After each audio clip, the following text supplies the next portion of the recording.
সূরা আল বাকারা 3য় রুকু। এই আয়াতটি গত বছর আমি তেলাওয়াত করেছিলাম এবং আলোচনা করেছিলাম আপনাদের সামনে। আল্লাহ রাব্বুল আলামিন বলছেন যে পূর্ব এবং পশ্চিমে মুখ ঘোরানোটাই প্রকৃত পুণ্যের কাজ নয়। প্রকৃত সৎ কাজ এবং পুণ্য কাজ হচ্ছে আল্লাহর প্রতি ঈমান, পরকালের উপর ঈমান, কিতাব এবং ফেরেশতার প্রতি ঈমান এবং নবীদের প্রতি ঈমান। আল্লাহ এবং রাসূলের মহব্বতে উদ্বুদ্ধ হয়ে গরিব, মিসকিন, এতিম, প্রবাসী, পথচারী, প্রার্থী এবং গলদেশ মুক্ত দান, নামাজ প্রতিষ্ঠা, যাকাত আদায় করা, ওয়াদা পালন করা, বিপদ এবং মুসিবতে সবর ইখতিয়ার করা, এটাই হলো প্রকৃতপক্ষের পুণ্যের কাজ। উলাইকা আল্লাযীনা সাদাকু ওয়া উলাইকা হুমুল মুত্তাকুন, এরাই হচ্ছে যারা এখানে 10টি কথা বলা হয়েছে। মোট কত কথা বলা হলো? 10টি কথা বলা হয়েছে। কোরআনে কারীম আল্লাহ রাব্বুল আলামিন এখানে বলছেন এই কাজগুলি যারা করবে তারাই হচ্ছে ঈমানের দাবিতে সত্যবাদী এবং এরাই হচ্ছে মুত্তাকী। গত বছর এই 10টি কথার একটি কথা ঈমান বিল্লাহ, আল্লাহর প্রতি ঈমান। সেই ঈমান বিল্লাহর উপরে আমরা আলোচনা করেছিলাম কয়দিন মনে আছে? 4 দিন। ঈমান বিল্লাহর উপরে আমরা 4 দিন আলোচনা করেছি একটানা। তারপরে 5ম দিনে যেহেতু সেটা মেরাজের রাত ছিল, এই জন্য মাঝখানের কিছুটা বাদ দিয়ে নবুয়তের কথা, রিসালাতের কথা, মেরাজের কথা আলোচনা করেছিলাম। এবারে যেগুলি বাদ পড়েছিল গত বছর সেইগুলিকেই আলোচনা করা হবে ইনশাআল্লাহুল আজিজ। ঈমান বিল্লাহ তো আলোচনা হয়েছে, সে আলোচনা আপনারা শুনেছেন এবং এর হাজার হাজার ক্যাসেট ছড়িয়ে পড়েছে বিশ্বময়, আলহামদুলিল্লাহ। আজকের আলোচনা শুরু হচ্ছে পরকালের বিশ্বাসের কথা নিয়ে। পরকাল বলা হয় মৃত্যুর পরে যে জীবনটা, সেটাই হচ্ছে পরকাল। মানুষ যখন মারা যায় তখন বলা হয় যে লোকটি ইন্তেকাল করেছেন। ইন্তেকাল আরবি শব্দ, মুনতাকিল হওয়া, ট্রান্সফার হওয়া। আমরা একটা জগতে ছিলাম, আর একটা জগতে এসেছি এবং এখান থেকে আমরা আর একটা জগতে ফিরে যাব। যেখানে আমরা ছিলাম ওই জায়গার কোনো কাইফিয়াত আমাদের মনে নাই। ওইটার নাম হচ্ছে আলমে আরওয়াহ। বলুন তো এটার নাম কি? আলমে আরওয়াহ, রুহের জগৎ। রুহের জগৎ থেকে আমরা এসেছি আলমে আসবাবে, বস্তু জগতে এসেছি। এই বস্তু জগৎ থেকে আমরা ট্রান্সফার করব, আমরা বিদায় হব, আমরা মুনতাকিল হব, আমরা ইন্তেকাল করব, চলে যাব আর একটা জগতে। সেই জগতের নাম হচ্ছে আলমে বারজাখ। ওই জায়গাটা, ওই দেশটা কেমন তার কোনো কাইফিয়ত আমাদের জানা নাই। কোন ব্যক্তি মরে যাওয়ার পর ফিরে এসে আমাদেরকে বলে নাই যে ওই জায়গাটা এমন, কবরটা এমন, কবর গেলে এই হয়, এগুলি কেউ ফিরে এসে আমাদের বলেন নাই। আমরা যা জেনেছি সবটা ভাষা কিছুই জানি নাই। এই জায়গাটা কম সময়, খুবই কম, আর যে জায়গায় যাব সেই জায়গাটা অনেক লম্বা। যেখানে আছি সে জায়গাটা এতই ছোট। আজকে পত্রিকায় দেখলাম এক গায়ক, তিনি শিল্পকলা একাডেমিতে 1 সেকেন্ডের বিশ্বাস নাই। এই 1 সেকেন্ডের বিশ্বাস নাই, গান গাওয়া শেষ করতে পারে নাই, বাস দুনিয়া থেকে বিদায় হয়ে গেছে। তার গানটার প্রথম লাইনই ছিল 1 সেকেন্ডের বিশ্বাস নাই। এই গানটা গাইলেন তিনি, লোকেরা আনন্দ করলো, হাতের তালির রেশ ফুরাতে পারে নাই, এর ভেতরেই তিনি বিদায় হয়ে গেলেন। দুনিয়াটা এতই ক্ষণস্থায়ী, মানুষের জীবনটা এতই ক্ষণস্থায়ী, কচু পাতার ওপরের পানি তারও তো কিছুটা স্থায়িত্ব আছে, টলমল করে, এই আছে এই নাই। মানুষের জীবনও এর থেকেও খুবই ছোট্ট, আর দুনিয়াটাও খুবই ক্ষণস্থায়ী। আর যেখানে যাব ওই জায়গাটা এত বিরাট, এত ব্যাপক, যার কোনো সীমা নাই, যার কোনো শেষ নাই, অনন্তকাল কত বছর থাকতে হবে তার কোনো সীমানাও আমাদের জানা নাই, কত বছর থাকা লাগবে। মওলানা রুম বলেছেন হিসাব আমার কাছে একটা আছে। বলে সেটা কিরকম? তিনি বলেছেন একটা হিসাব আমি জানি, তা হচ্ছে এই পৃথিবী ভরা যদি থাকে সরিষা, আকাশ পর্যন্ত উঁচা। মওলানা রুম আলাইহির রাহমাহ তিনি বলছেন, আর সপ্ত আকাশের উপরে থাকে যদি একটি ছোট্ট পাখি, ওই পাখিটা পৃথিবীতে এসে একটা দানা নিয়ে যাবে, 7 আকাশের উপরে রাখবে, 70,000 বছর বিশ্রাম করবে, আবার আসবে আর একটা দানা নিয়ে গিয়ে 7 আকাশের উপরে রেখে 70,000 বছর বিশ্রাম করবে। মওলানা রুম বলেন এমনি করে ওই পাখিটি 70,000 বছরের বিরতিতে একটা একটা দানা নিতে নিতে তামাম পৃথিবীর সমস্ত দানাগুলি যদি 7 আকাশের উপরে নেওয়া হয়েও যায়, তবুও আল্লাহ রাব্বুল আলামিন মানুষের জন্য যে পরকালের জীবন তৈরি করেছেন সেই জীবনের শেষ হবে না। কি বিশাল, কি জীবন যার কোনো শেষ নাই। শুধু বিচারের দিনটা হবে 50,000 সানা মিম্মা তাউদ্দুন। দুনিয়ার হিসাব মতে যে তোমরা গণো, এই গণনা মতে 24 ঘন্টার দিন, 7 দিনের সপ্তাহ, 30 দিনের মাস, 52 সপ্তাহের বছর, এইভাবে করে মাস দিন যেভাবে তোমরা গণনা করো, 50,000 বছর পৃথিবীর 50,000 বছর যত বড় লম্বা, কিয়ামতে শুধু বিচারের দিনটাই হবে এত বড় লম্বা। সুবহানাল্লাহ। সুতরাং সেই পরকাল, এই পরকালের উপরে বিশ্বাস, এটা হলো সবচেয়ে গুরুত্বপূর্ণ একটি বিষয়। কোরআনে কারিমে সম্ভবত এমন কোন পৃষ্ঠা নাই যেখানে সরাসরি অথবা আকার ইঙ্গিতে পরকালের কোনো কথা বলা হয় নাই। সম্ভবত কোরআনে কারিমের এমন কোন পৃষ্ঠা নাই।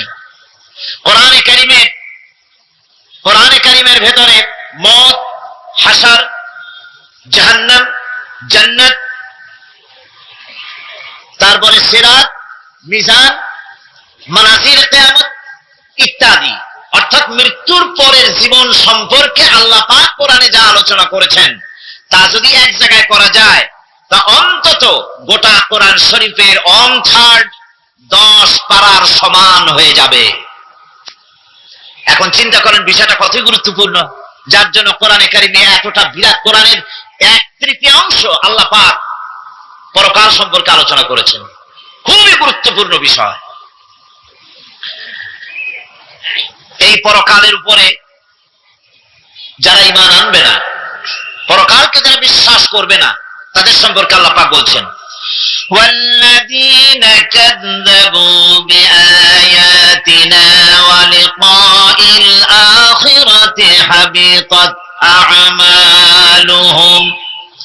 পরকালকে যারা বিশ্বাস করবে না, আখিরাতের দিনের পরে যাদের ঈমান থাকবে না, যারা বিশ্বাস করবে না, তাদের জীবনের সমস্ত ভালো কাজগুলি আল্লাহ রাব্বুল আলামিন বরবাদ করে দিবেন। তাদের জীবনের কোন কাজের কোনো মূল্য নাই, সমস্ত কাজগুলি নিষ্ফল, বেকার, যারা নাকি পরকালকে বিশ্বাস করবে না।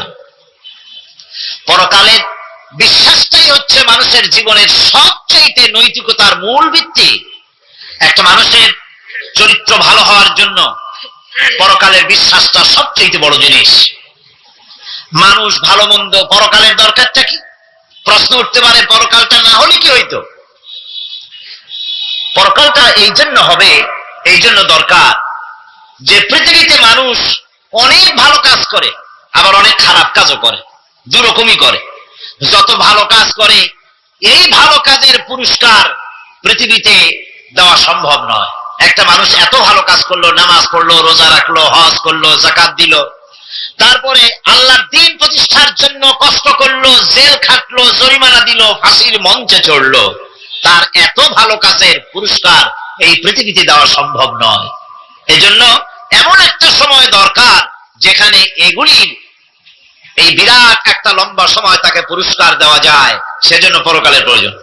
আমার পৃথিবীতে এমন বহু লোক আছে যারা এত অন্যায় করে যে অন্যায়ের শাস্তি পৃথিবীতে এই সীমিত সময় দেওয়া সম্ভব নয়। যেমন দৃষ্টান্ত দিতে গিয়ে আমি বলি যে একটা মানুষ যদি একটা মানুষকে হত্যা করে, তাহলে আপনি তাকে ওই একটা হত্যার বিনিময়ে তাকেও আপনি হত্যা করলেন, তাকেও ফাঁসি দিয়ে দিলেন। কিন্তু একটা মানুষ যদি লক্ষ লক্ষ মানুষ হত্যার কারণ হয়, একটা মানুষ যদি অনেকগুলি মানুষ মারে, তাহলে অনেকগুলি মানুষ মারার শাস্তি তো একটা জীবনের উপরে আপনি দিতে পারেন না। তাকে তো, তার জীবন তো একটাই, তার জীবন কয়টা? একটা গুলি করলেন, ফাঁসি দিয়ে দিলেন, তার একটা জীবন গেল। কিন্তু সে তো মেরেছে অনেক, তার কারণে তো লক্ষ লক্ষ মরছে। কাজে এই শাস্তি পৃথিবীতে দেওয়া সম্ভব নয় বলে এমন একটা জায়গা দরকার যেখানে এই ধরনের বড় রকমের শাস্তি, দীর্ঘমেয়াদী শাস্তি দেওয়া যায়, শরীরটাও সেরকমের বানানো যায়। এই ধরনের করে একটি জায়গা দরকার। সেই জায়গার নাম হচ্ছে পরকাল, সেই জায়গাটার নাম হচ্ছে আখিরাত। এই জন্য কমন সেন্সের সাধারণ জ্ঞানের দাবিও পরকাল প্রয়োজন। আর পরকালের ভিত্তিতেই মানুষের চরিত্র গঠন হতে পারে। মনে করেন একজন অফিসার, তিনি জানেন তাকে দেখার কেউ নাই, তার যা খুশি তিনি তা করতে পারেন, তার পেছনে কোনো গোয়েন্দা বিভাগের লোক লাগানো নাই।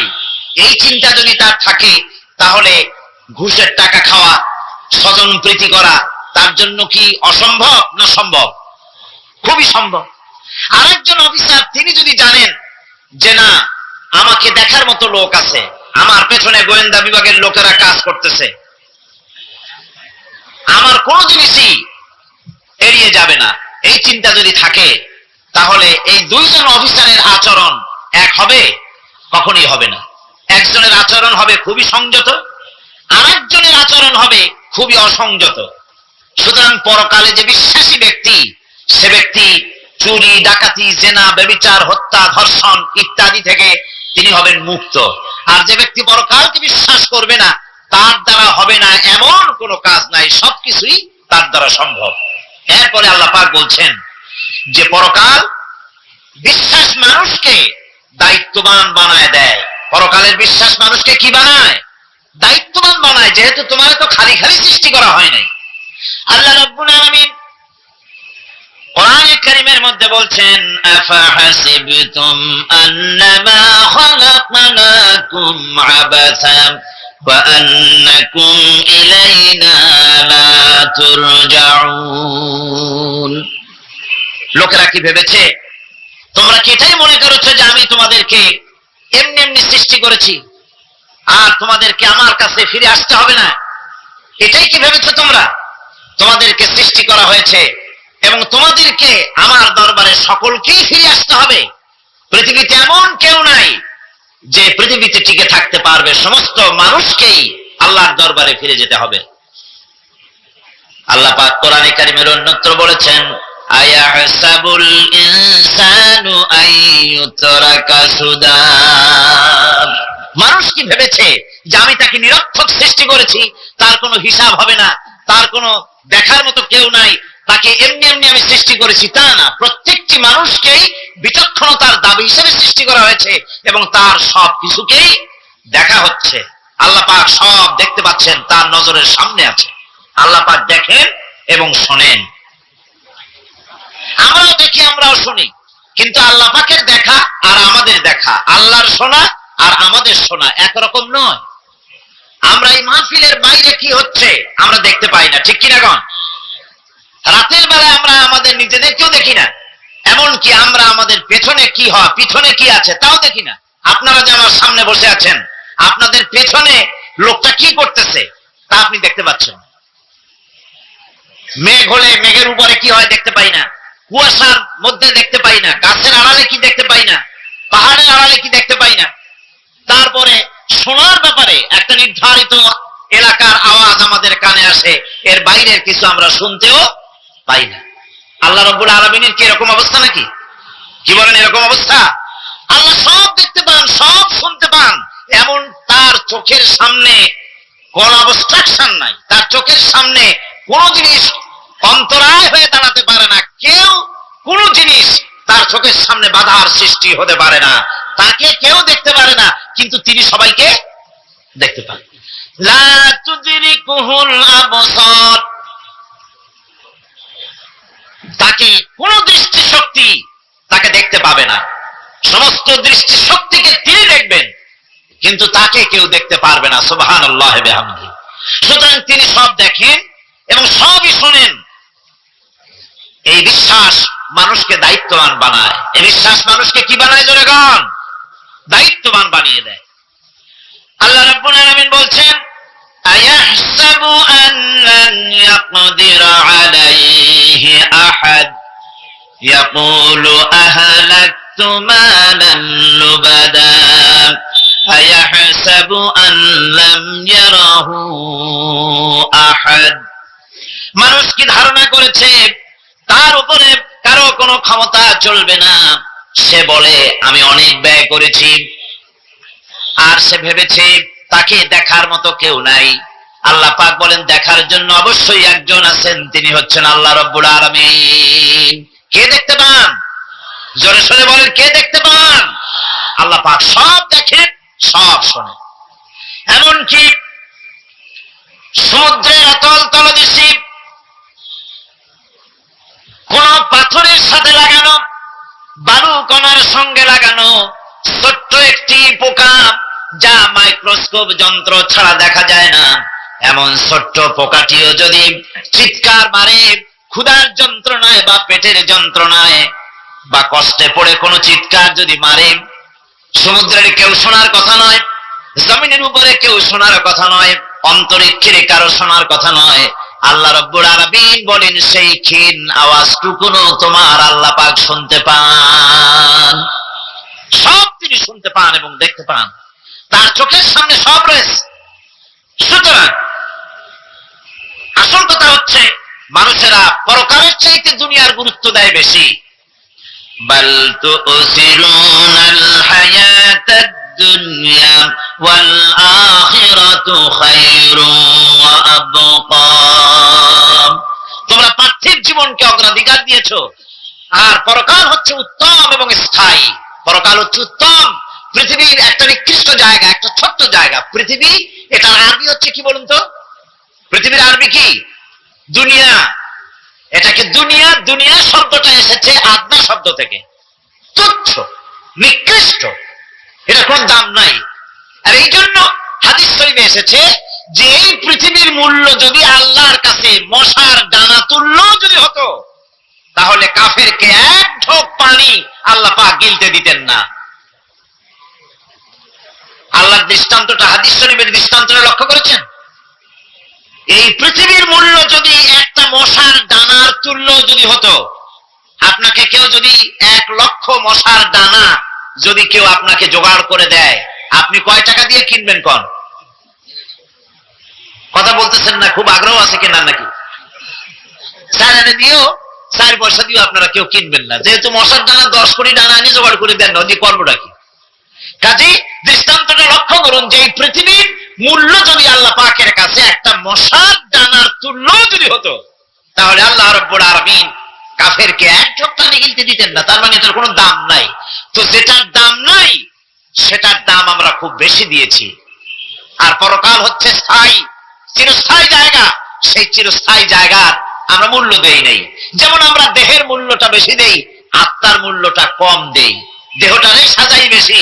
এই দেহটার জন্য দেখছেন অবস্থা, শীতকালে কত ক্রিম মাখে, পায়ে ভ্যাসলিন মাখে, মুখে ক্রিম মাখে, হাতে জেলি মাখে, তারপরে ঠোঁটে আরো কিছু মাখে, এরপরে এতগুলি মাইখা তারপরে জামা কাপড় সেন্ট আতর কত কিছু সমানে মাখতে থাকে শরীরের জন্য, এত যত্ন।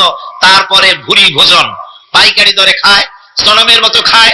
খাওয়ার ছোটে পেট যায় একদিক, মাথা যায় আর একদিক, মাথা যায় আর একদিক, আস্তে আস্তে দুমবার সাইজ হয়ে যায় মানুষের বডিটা। যে শরীরটার কোনো দাম নাই, কোনো মূল্য নাই। আপনারা আচ্ছা, আপনারা সত্য করে বলেন দামটা কার? শরীরের দেহের দাম বেশি না আত্মার দাম বেশি? কোনটার দাম? কার দাম? আত্মাটার দাম বেশি। এটা মুখ দিয়ে বললেন, কিন্তু আসলে মনের কথা হইলে আত্মারে আপনারা কিছু খাইতে দিতেন। আত্মাকে তো কিছু খেতে দেওয়া হয় না, দেহটারই। আত্মাটার দাম যদি বেশি না হবে, মানুষ মরে গেলে পরে যায়টা কি? চোখ আছে, কান আছে, মুখ আছে, হাত আছে, পা আছে, সবই তো রয়ে গেল। গেলটা কি? কি যাওয়ার কারণে? প্রাণের সন্তান কলিজার টুকরা সন্তান বলে, মা বাবার কাছে আমার যেতে ভয় করে। ছোট্ট বাচ্চা বাবার কাছে যেতে চায় না, প্রাণীদিকা স্ত্রীও যেতে চায় না। মা বাবা আত্মীয় স্বজন সবাই বলে তাড়াতাড়ি বিদায় করো, তাড়াতাড়ি বিদায় করো। কি যাওয়ার জন্য? কি ছিল মূল্যবান জিনিস, আর ওইটা যাওয়ার জন্যই পরিণতি হলো। সেটার নাম হলো রুহু। যে আত্মাটার বেশি মূল্য, সেইটার মূল্য মানুষরা দেয় না। এই আত্মাটা কি জিনিস? আল্লাহ পাক নবীর কাছে প্রশ্ন করা হয়েছে রূহ সম্পর্কে। আল্লাহ তার জবাব দিয়েছেন, ওয়াইয়াস আদুনাকা আনির রূহ কুলির রূহু মিন আমরি রাব্বি। নবী হে, আপনাকে প্রশ্ন করা হয় রূহ কি জিনিস, আপনি বলুন এটি হচ্ছে আল্লাহর হুকুম। আল্লাহর একটা হুকুম মানুষের ভিতরে কাজ করে। এটা এতই গুরুত্বপূর্ণ, ওটা থাকলে আমরা বাঁচি, ওটা না থাকলে আমরা মরে যাই। এখন যেটার গুরুত্ব বেশি সেটা খাইতে দেই না, সেটার জন্য কোনো যত্ন নাই, খোঁজ নাই, খবর নাই। সকালবেলায় ব্রেকফাস্ট, নাস্তা, লাঞ্চ, ডিনার, বিকালে চা, ফলানি, কোন জিনিসের অভাব নাই, সমানে খায় আর সমানে শরীরটারে বাঁচায়। আর যেটার কারণে বডিটা বাঁচে তার কোনো খোঁজ খবর নাই। ওটারও কিছু খাবার দিতে হবে। ওটারে কি খাওয়াবেন? ওটাই কি ফুলকপি খাবে? শীতের দিনের লাল শাক খাবে? লট্টা মাছ খাবে নাকি? খাবে না। রূপচান্দাও খাবে না। শীতকালের ভাপা পিঠাও না, ধুপি পিঠা কি করেন আপনারা, এগুলোও খাবেন। সুতরাং এই যে শরীর, আপনার আত্মাটা অনেক খাইতে দিবেন কি? ও কচু খায় না, মূলাও খায় না, দুধও খায় না, পনিরও খায় না, ঘিও খায় না, মাছ গোশতও খায় না। যেহেতু এই আত্মাটা এসেছে রূহের জগৎ থেকে, তাই ওর খাদ্য এই পৃথিবীতে বানানো হয় নাই। দেহ তৈরি হয়েছে মাটি থেকে, মাটির উপাদান দিয়ে, সেজন্য তার খাদ্য বানানো হয়েছে মাটির উপাদান দিয়ে। আর আত্মা যেহেতু এসেছে আল্লাহর কাছে থেকে, রূহের জগৎ থেকে, সেজন্য আল্লাহ রাব্বুল আলামিন আত্মার খাদ্য পাঠিয়েছেন লৌহ মাহফুজ থেকে। খাদ্যের নাম হচ্ছে তেলাওয়াতে কোরআন, তেলাওয়াতে কোরআন। কোরআনে কারীম তেলাওয়াতে আত্মার সমৃদ্ধ হতো। কোরআনে কারীমের তেলাওয়াত, অনুধাবন, এর দ্বারা আত্মার সমৃদ্ধি হতো। যেহেতু কোরআন হচ্ছে রূহের খোরাক, সেই খোরাক দেওয়া হচ্ছে না তাকে। কাজে আমি বলতেছিলাম যে যে জিনিসের মূল্য বেশি আমরা তার মূল্য দিতে জানি না, যেটার মূল্য কম সেটার মূল্য দেই বেশি। অনুরূপ ভাবে এই পৃথিবীর কোন দাম নেই, আল্লাহ পাক বলছেন, সেই জিনিসটার মূল্য আমরা বেশি দিলাম, আর পরকালের চিন্তা আমাদের দিল থেকে উবে গেল। এজন্য আল্লাহ রাব্বুল আলামিন বলেন, ইন্নাল্লাযীনা লা ইউমিনুনা বিল আখিরাতি যায়্যান্না লাহুম আ'মালাহুম ফাহুম ইয়ামাহুন। যারা পরকালের প্রতি ঈমান আনে না, পরকালকে যারা বিশ্বাস করে না, তাদের ক্রিয়াকাণ্ডকে তাদের কাছে চিত্তাকর্ষক বানায় দেওয়া হয়। আর এভাবে তারা পথভ্রষ্ট হয়ে যায়। দুনিয়া তাদের কাছে বেশি মজা লাগে, দুনিয়াটা বেশি ভালো লাগে। কয় হুজুর তাফসীরের মাহফিল ভালো লাগে, আবার যখন কীর্তন শুনতে যাই, সিনেমা দেখতে যাই, তাও খারাপ লাগে না, তাও ভালো লাগে। মিলাদ শরীফও ভালো লাগে, কীর্তনও ভালো লাগে, ওয়াজ মাহফিলও ভালো লাগে, গানও ভালো লাগে, সিনেমাও ভালো লাগে। এই যে দুই জিনিস ভালো লাগে, এটা হলো মুনাফিকি রোগ। এটা কি রোগ বলেন না সবাই? এটা কি রোগ? মুনাফিকি রোগ। ঈমানের স্বাদ যখন নষ্ট হয় তখন এই অবস্থার সৃষ্টি হয়। বিষাক্ত সাপ যখন মানুষকে দংশন করে, রাতের অন্ধকারে বিষাক্ত সাপে মানুষকে দংশন করেছে, ওঝা আনা হলো। ওঝা এসে সর্বপ্রথম টেস্ট করবে যে সাপটা কি বিষাক্ত না এমনি সাধারণ সাপে তাকে দংশন করেছে, সাপটা কি ধরনের। এটা টেস্ট করার জন্য সাপে কাটা রোগীর মুখে ওঝা মুখের মধ্যে খুব ঝাল মরিচ অথবা লবণ এটা দেয়। দিয়ে পরে সে যদি বলে পানি পানি লাগে, খুব ঝালওয়ালা মরিচ কিন্তু মুখে পানি পানি লাগে, বুঝতে হবে বিষাক্ত সাপে কামড়িয়েছে। আর যদি ঝালকে ঝাল বলে, লবণকে লবণ বলে, তিতকে তিতো বলে, তাহলে বোঝা যাবে বিষাক্ত সাপে কামড়ায় নাই। তো বিষাক্ত সাপের প্রধান আলামত হলো এই, বিষাক্ত সাপে যখন মানুষকে কাটে তখন তার প্রথম বিষক্রিয়া হচ্ছে তার রক্তকে জাম করে দেয় আর জিহ্বার স্বাদকে নষ্ট করে দেয়। এই পৃথিবীতে যত বিষাক্ত সাপ আছে সবচেয়ে মারাত্মক আর বিষাক্ত সাপ হচ্ছে শয়তান। সবচেয়ে বিষাক্ত সাপ কি? এই শয়তান যাকে ওয়াসওয়াসা দেয়, শয়তান যাকে দংশন করে, শয়তান যারে ফুটবল বানাতে পারে, সর্বপ্রথম তার ইমানের স্বাদ নষ্ট করে দেয়। তখন আখিরাত ভালো লাগে না, তখন মসজিদ ভালো লাগে না, তখন ওয়াজ মাহফিল ভালো লাগে না, তাফসীর মাহফিল ভালো লাগে না, তখন সিনেমা পছন্দ হয়, গান পছন্দ হয়, মেলা পছন্দ হয়, সাংস্কৃতিক অনুষ্ঠান, নাচ, উল্টাপাল্টা কাম, এই সমস্ত পছন্দ হয়। আল্লাহর ইসলাম ভালো লাগে না, পছন্দ হয় না। আল্লাহ পাক বলেন, পরকালকে যারা অস্বীকার করে তাদের মনের তাদের জন্য এই দুনিয়াটাকেই তাদের সামনে চিত্তাকর্ষক, তাদের ক্রিয়াকাণ্ডকে চিত্তাকর্ষক করে দেওয়া হয়, আর এর ভেতরেই তারা পড়ে থাকে। ফলে এই সব পরকালে অবিশ্বাসী লোকগুলি অহংকারী হয়। তারা কি হয়? আল্লাহ পাক বলেন, ফাল্লাযীনা লা ইউমিনুনা বিল আখিরাতি কুলুবুহুম মুনকিরাতুন ওয়া হুম মুস্তাকবিরুন। পরকালের প্রতি যারা ঈমান আনে না, পরকালকে যারা বিশ্বাস করে না, তাদের মন সত্য কথাকে অস্বীকার করে, আর এই লোকগুলি অহংকারী হয়ে যায়, ধরাকে সরাক জ্ঞান করে। কি হলো রে, এই অবস্থার সৃষ্টি হয়ে যায়। সে মনে করে যে পৃথিবী আমার, উলট পালট করে দে মা, লুটে পুটি খাই। পরকালে বিশ্বাস নাই, যা খুশি সে তখন তা করতে থাকে এবং অহংকারী হয়ে যায়। পরকালীন জীবনের অস্বীকৃতি আজকে নতুন কিছু নয়। আজও এক শ্রেণীর লোক আছে যারা বলে পরকাল বলে কিছুই নাই। আল্লাহ সম্পর্কে বলে দেয়ার ইজ নো গড, স্রষ্টা বলতে কিছু নাই। পরকালকেও বিশ্বাস করে না এমন লোক আমাদের দেশে আছে কিনা? কম যারা কোন আছে কিনা? যথেষ্ট তৈরি হয়েছে এবং বর্তমান সময় বেশি তৈরি হয়েছে। অতীতের কোন সময় ইসলাম আর মুসলিম সেন্টিমেন্ট এত আহত হয় নাই যত এই কয়েক বছরের মধ্যে হয়েছে, ঠিক কিনা?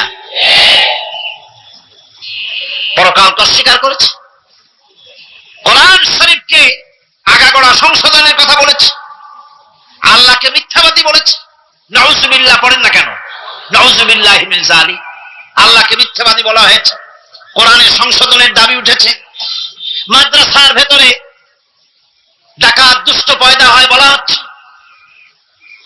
এভাবে করে তারা আল্লাহকে অস্বীকার করেছে, কোরআনকে অস্বীকার করেছে, পরকালকে অস্বীকার করছে। পরকালকে সেই অতীতের যুগের কাফেরাই অস্বীকার করে নাই, বর্তমান যুগেরও এক শ্রেণীর লোকেরা, তারা আবার মুসলমান নামধারী, নাম মুসলমানি নাম লাগানো আছে, পরকালকে তারা অস্বীকার করছে। এদের ভিত্তি হচ্ছে এই, তারা বলে ইন হিয়া ইল্লা হায়াতুনাদ দুনিয়া ওয়া মা নাহনু বিমাবউসিন। তারা বলে এই দুনিয়ার জীবনটাই একমাত্র জীবন, এই দুনিয়ার জীবনই হলো একমাত্র জীবন, আমরা উঠবো না পরকালে, পরকাল বলে কিছুই নাই, পরকাল বলে কোনো জিনিস নাই, আমাদেরকে কিয়ামতে আল্লাহর দরবারে ওঠা লাগবে না। সুতরাং তারা ওমর খৈয়ামের মুরিদ হয়ে যায়। তারা বলতে থাকে, এই বেলা ভাই মদ খেয়ে নাও, কাল নিশীতের ভরসা কই, চাঁদনি জাগিবে যুগ যুগ ধরি, আমরা তোমার রবনা সই। যত পারো মদ খাও, নগদ যা পাও হাত পেতে নাও, বাকির খাতায় শূন্য থাক। দূরের বাদ্য কি লাভ শুনে, মাঝখানে যে বেজায় ফাঁক। কোথায় কিয়ামত আর কোথায় পরকাল, কোথায় বিচার, কোথায় হাসর, কোথায় সিরাত, কোথায় মিজান, আর মাঝখানে টাটকা সুখগুলো ছাড়িয়ে দেবে একটা কথা, মাঝখানের এই টাটকা সুখগুলি গ্রহণ করো, মজা করো। এইসব শিক্ষা দেওয়া হয় ওই সেকুলার শিক্ষা ব্যবস্থার মাধ্যমে কলেজে এবং বিশ্ববিদ্যালয়গুলিতে, যার কারণে পরকালে বিশ্বাস নাই বলে এমন কোন কাজ নাই যা তারা করতে পারে না। এই মাত্র কয়েক মাস দেড়েক আগে রাজশাহী ইউনিভার্সিটিতে যে কাণ্ডটা ঘটে গেল, মনে আছেন আপনাদের? পত্র পত্রিকায় আপনারা পড়েছেন, এবং আমি রাজশাহীতে গিয়ে সেখানে প্রত্যক্ষদর্শী যারা দেখেছে তাদের মুখে শুনেছি, শিক্ষাবর্ষ সমাপন করেছে যে সব ছাত্র ছাত্রীরা, তারা র্যাগ ডে উদযাপন করছে। র্যাগ ডে উদযাপন যেদিন করবে সেই দিনে তারা উচ্ছৃঙ্খল কাপড় চোপড় পরেছে, ছেলেরা এবং মেয়েরা উভয় এমন ভাবে কাপড় পরেছে যে কাপড় দ্বারা তারা শরীরের গোপন অঙ্গগুলি দেখা যায়। এরপরে আজে বাজে চিৎকার দিয়েছে, আজে বাজে স্লোগান দিয়েছে, গাধার মতো, কুকুরের মতো, শিয়ালের মতো তারা ডেকেছে। আমি বুঝি না চিন্তাধারা কেমন দেউলিয়া হয়ে গেল। শিক্ষাবর্ষ বিশ্ববিদ্যালয়ের সর্বোচ্চ শিক্ষাঙ্গন থেকে লেখাপড়া শেষ করে বেরোচ্ছে, যাওয়ার সময় তারা বিশ্ববিদ্যালয় থেকে কুকুরের ডাক দিল, শিয়ালের ডাক দিল, ছাগলের ডাক দিল। কি প্রমাণ করতে চাইলো? যে 16 বছর লেখাপড়া করে বিশ্ববিদ্যালয়ের অঙ্গন পেরিয়ে গোটা জাতির জন্য ছাগল হয়ে আমরা আবির্ভূত হচ্ছি, অথবা কুকুর গরুর ভূমিকায় আমরা আবির্ভূত হচ্ছি। নাউযুবিল্লাহি মিন যালিক। এরপরে মিছিল শেষ করলো, সন্ধ্যাবেলায় শুরু হলো সাংস্কৃতিক অনুষ্ঠান। বিদ্যুৎ কর্তৃপক্ষের সঙ্গে বোধহয় লাইন করা ছিল। সন্ধ্যা 7:30টার সময় মঞ্চ তৈরি আছে, গান হচ্ছে, আনন্দ ফুর্তির শেষ নাই। সামনে সব মেয়েরা বসা, যারা দিনের বেলা ওই ধরনের কাপড় চোপড় পরে ছেলেদেরকে উস্কায়েছে, ছেলেগুলিও তাদেরকে উস্কায়েছে। মাঝখানে তারা বসা, চতুর্দিকে ছেলেরা দাঁড়ানো। হঠাৎ করে লাইট বন্ধ হয়ে গেল, বিদ্যুৎ চলে গেল। এখন সাংস্কৃতিক অনুষ্ঠান কি কায়দায় হচ্ছে, কত প্রকার হচ্ছে, কিভাবে হচ্ছে? নাউযুবিল্লাহি মিন যালিক। পুলিশেরা বলেছে বিদ্যুৎ যখন এলো, মেয়েগুলিকে অনেক মেয়ে পাওয়া গেছে, কাপড় নাই, পেটিকোট নাই, উলঙ্গ। তাদেরকে ধরে ধরে উঠানো হয়েছে হোস্টেলে। পরের দিন সকালবেলায় মাঠ ভর্তি ভাঙা কাচের চুড়ি, ভ্যানিটি ব্যাগ, চশমা, কাপড় চোপড় ছিড়িয়ে ছড়িয়ে চতুর্দিকে পড়ে আছে। এই হলো শিক্ষা। নাউযুবিল্লাহি মিন যালিক। আমি কসম করে বলতে পারি, বিশ্ববিদ্যালয়ে যদি কোরআন শরীফের তাফসীর পড়ানো হতো, হাদিস শরীফ যদি পড়ানো হতো, কেউ কেউ বলবেন কোরআন হাদিস তো পড়ানো হয়, বিশ্ববিদ্যালয় কলেজে পড়ানো তো হয়। আমি তো জানি সিলেবাসে 10টা 5টা হাদিস আছে, 2-4 লাইন কোরআন শরীফ আছে, এর কোনো মানে নাই। মাদ্রাসায় যেমন পড়ানো হয় 30 পারা কোরআনের তাফসীর, রাসূল করিম সাল্লাল্লাহু আলাইহি ওয়াসাল্লামের হাদিস যেমন পড়ানো হয়, এইভাবে করে যদি বিশ্ববিদ্যালয়ে কোরআন হাদিস পড়ানো হতো, আল্লাহর কসম বাংলাদেশের বিশ্ববিদ্যালয়গুলি গোটা জাতিকে চোর, গুন্ডা, বদমাশ, ডাকাত উপহার দিত না, উপহার দিত শাহজালাল।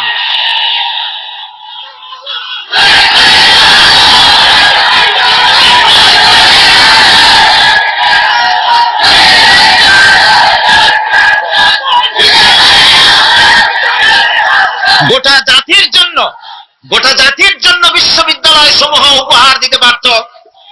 উপহার দিত শাহ মখদুম, শাহজালাল, খান জাহানারী, উপহার দিতে পারত খাজা মঈনুদ্দিন চিশতি, উপহার দিতে পারত খালিদ বিন ওলীদ, উপহার দিত সালাউদ্দিন আইয়ুবী। আল্লাহ পাক তাদের সকলের প্রতি রহম করুন, জোরে কোন আমিন। এরকম উপহার গোটা জাতিকে তারা দিতে পারত, কথা ঠিক কিনা গান? সুতরাং পরকালকে অস্বীকার করাই হচ্ছে এর মূলভূত কারণ। সেকুলার শিক্ষা ব্যবস্থা হচ্ছে এর মূলভূত কারণ। এই জন্য কোরআনে কারিমে আল্লাহ পাক বলছেন, লাইসাল বিররা আন তুওয়াল্লু ওয়ুজুহাকুম কিবালাল মাশরিকি ওয়াল মাগরিব, পূর্ব পশ্চিমে কয়বার মাথা ঘুরালা, এইটাই তোমার পুণ্যবান সৎ কাজ হওয়ার এটা নমুনা নয়। প্রকৃতপক্ষের সৎ কাজ হচ্ছে আল্লাহ বিশ্বাস করা এবং পরকালে বিশ্বাস ভিত্তিক জীবন গড়া। ওই কাফেররা বলতো, وقالوا ما هي إلا حياتنا الدنيا نموت ونحيا وما يهلكنا إلا الدهر। আল্লাহ রাব্বুল আলামিন বলেন, এই কাফেররা বলতো দুনিয়ার জীবনটাই তো আসল জীবন, আমরা মরবো না, আমরা এখানেই থাকবো, এই জীবনটাই হলো আসল জীবন, এখানেই বাঁচবো, এখানেই মরবো, আমরা পরকাল বলে কোনো জিনিস নাই, আমাদের কোনো ওঠা লাগবে না, যা কিছু হয় যুগের আবর্তন ছাড়া কিছুই হয় না। শুধু তাই নয়, এই প্রশ্ন কাফেরদের মনের ভিতরে মারাত্মক আকার ধারণ করলো। তারা বলল, আইযা মিতনা ওয়া কুন্না তুরাবান যালিকা রাজউম বাঈদ। আমরা মাটির সাথে মিশে যাব, আমরা মরে যাব, মাটির সঙ্গে মিশে যাব, তারপরে আমাদেরকে জীবিত করা হবে। এটা তো জ্ঞান বহির্ভূত কথা, এটা তো মাথায় ঢোকে না, কথাটা কেমন? তারা এভাবে অনেক প্রশ্ন করত, وقالوا أئذا كنا عظاما ورفاتا أئنا لمبعوثون خلقا جديدا।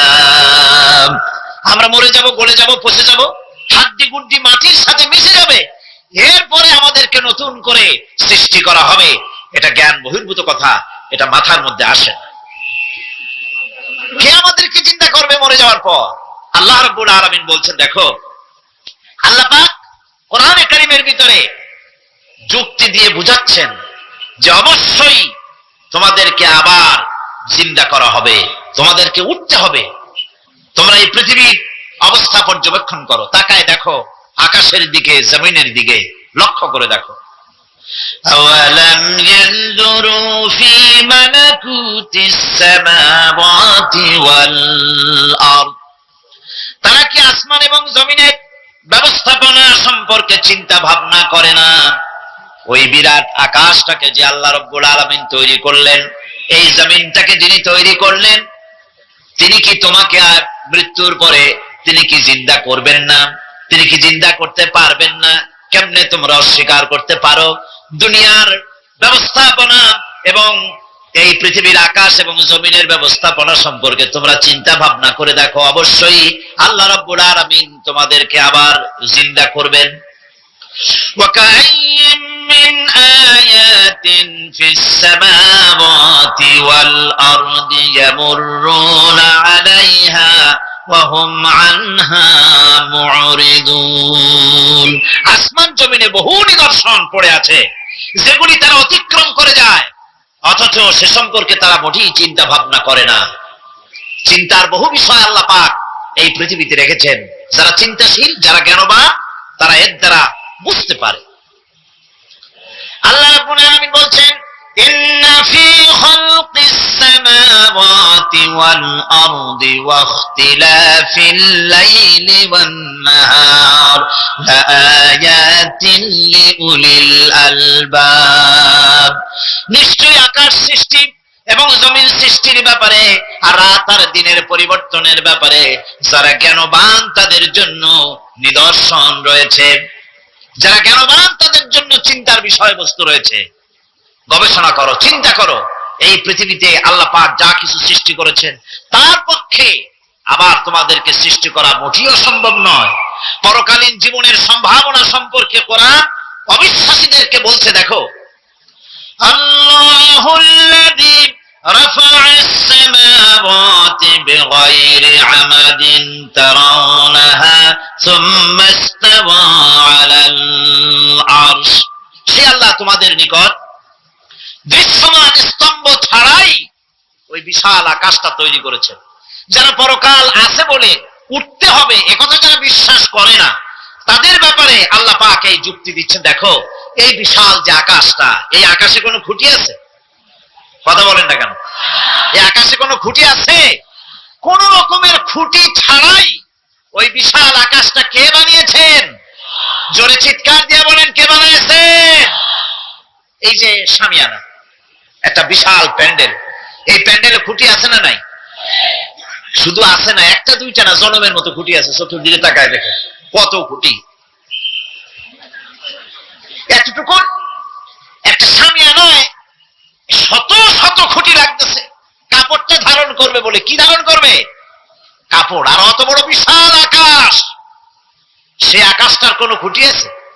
আল্লাহ পাক বলছেন, কোন দৃশ্যমান খুঁটি ছাড়াই এত বড় বিশাল আকাশটা তোমার মাথার উপরে দাঁড়িয়ে আছে এবং আল্লাহ পাক আরশের উপরে দীপ্তমান হয়ে আছেন।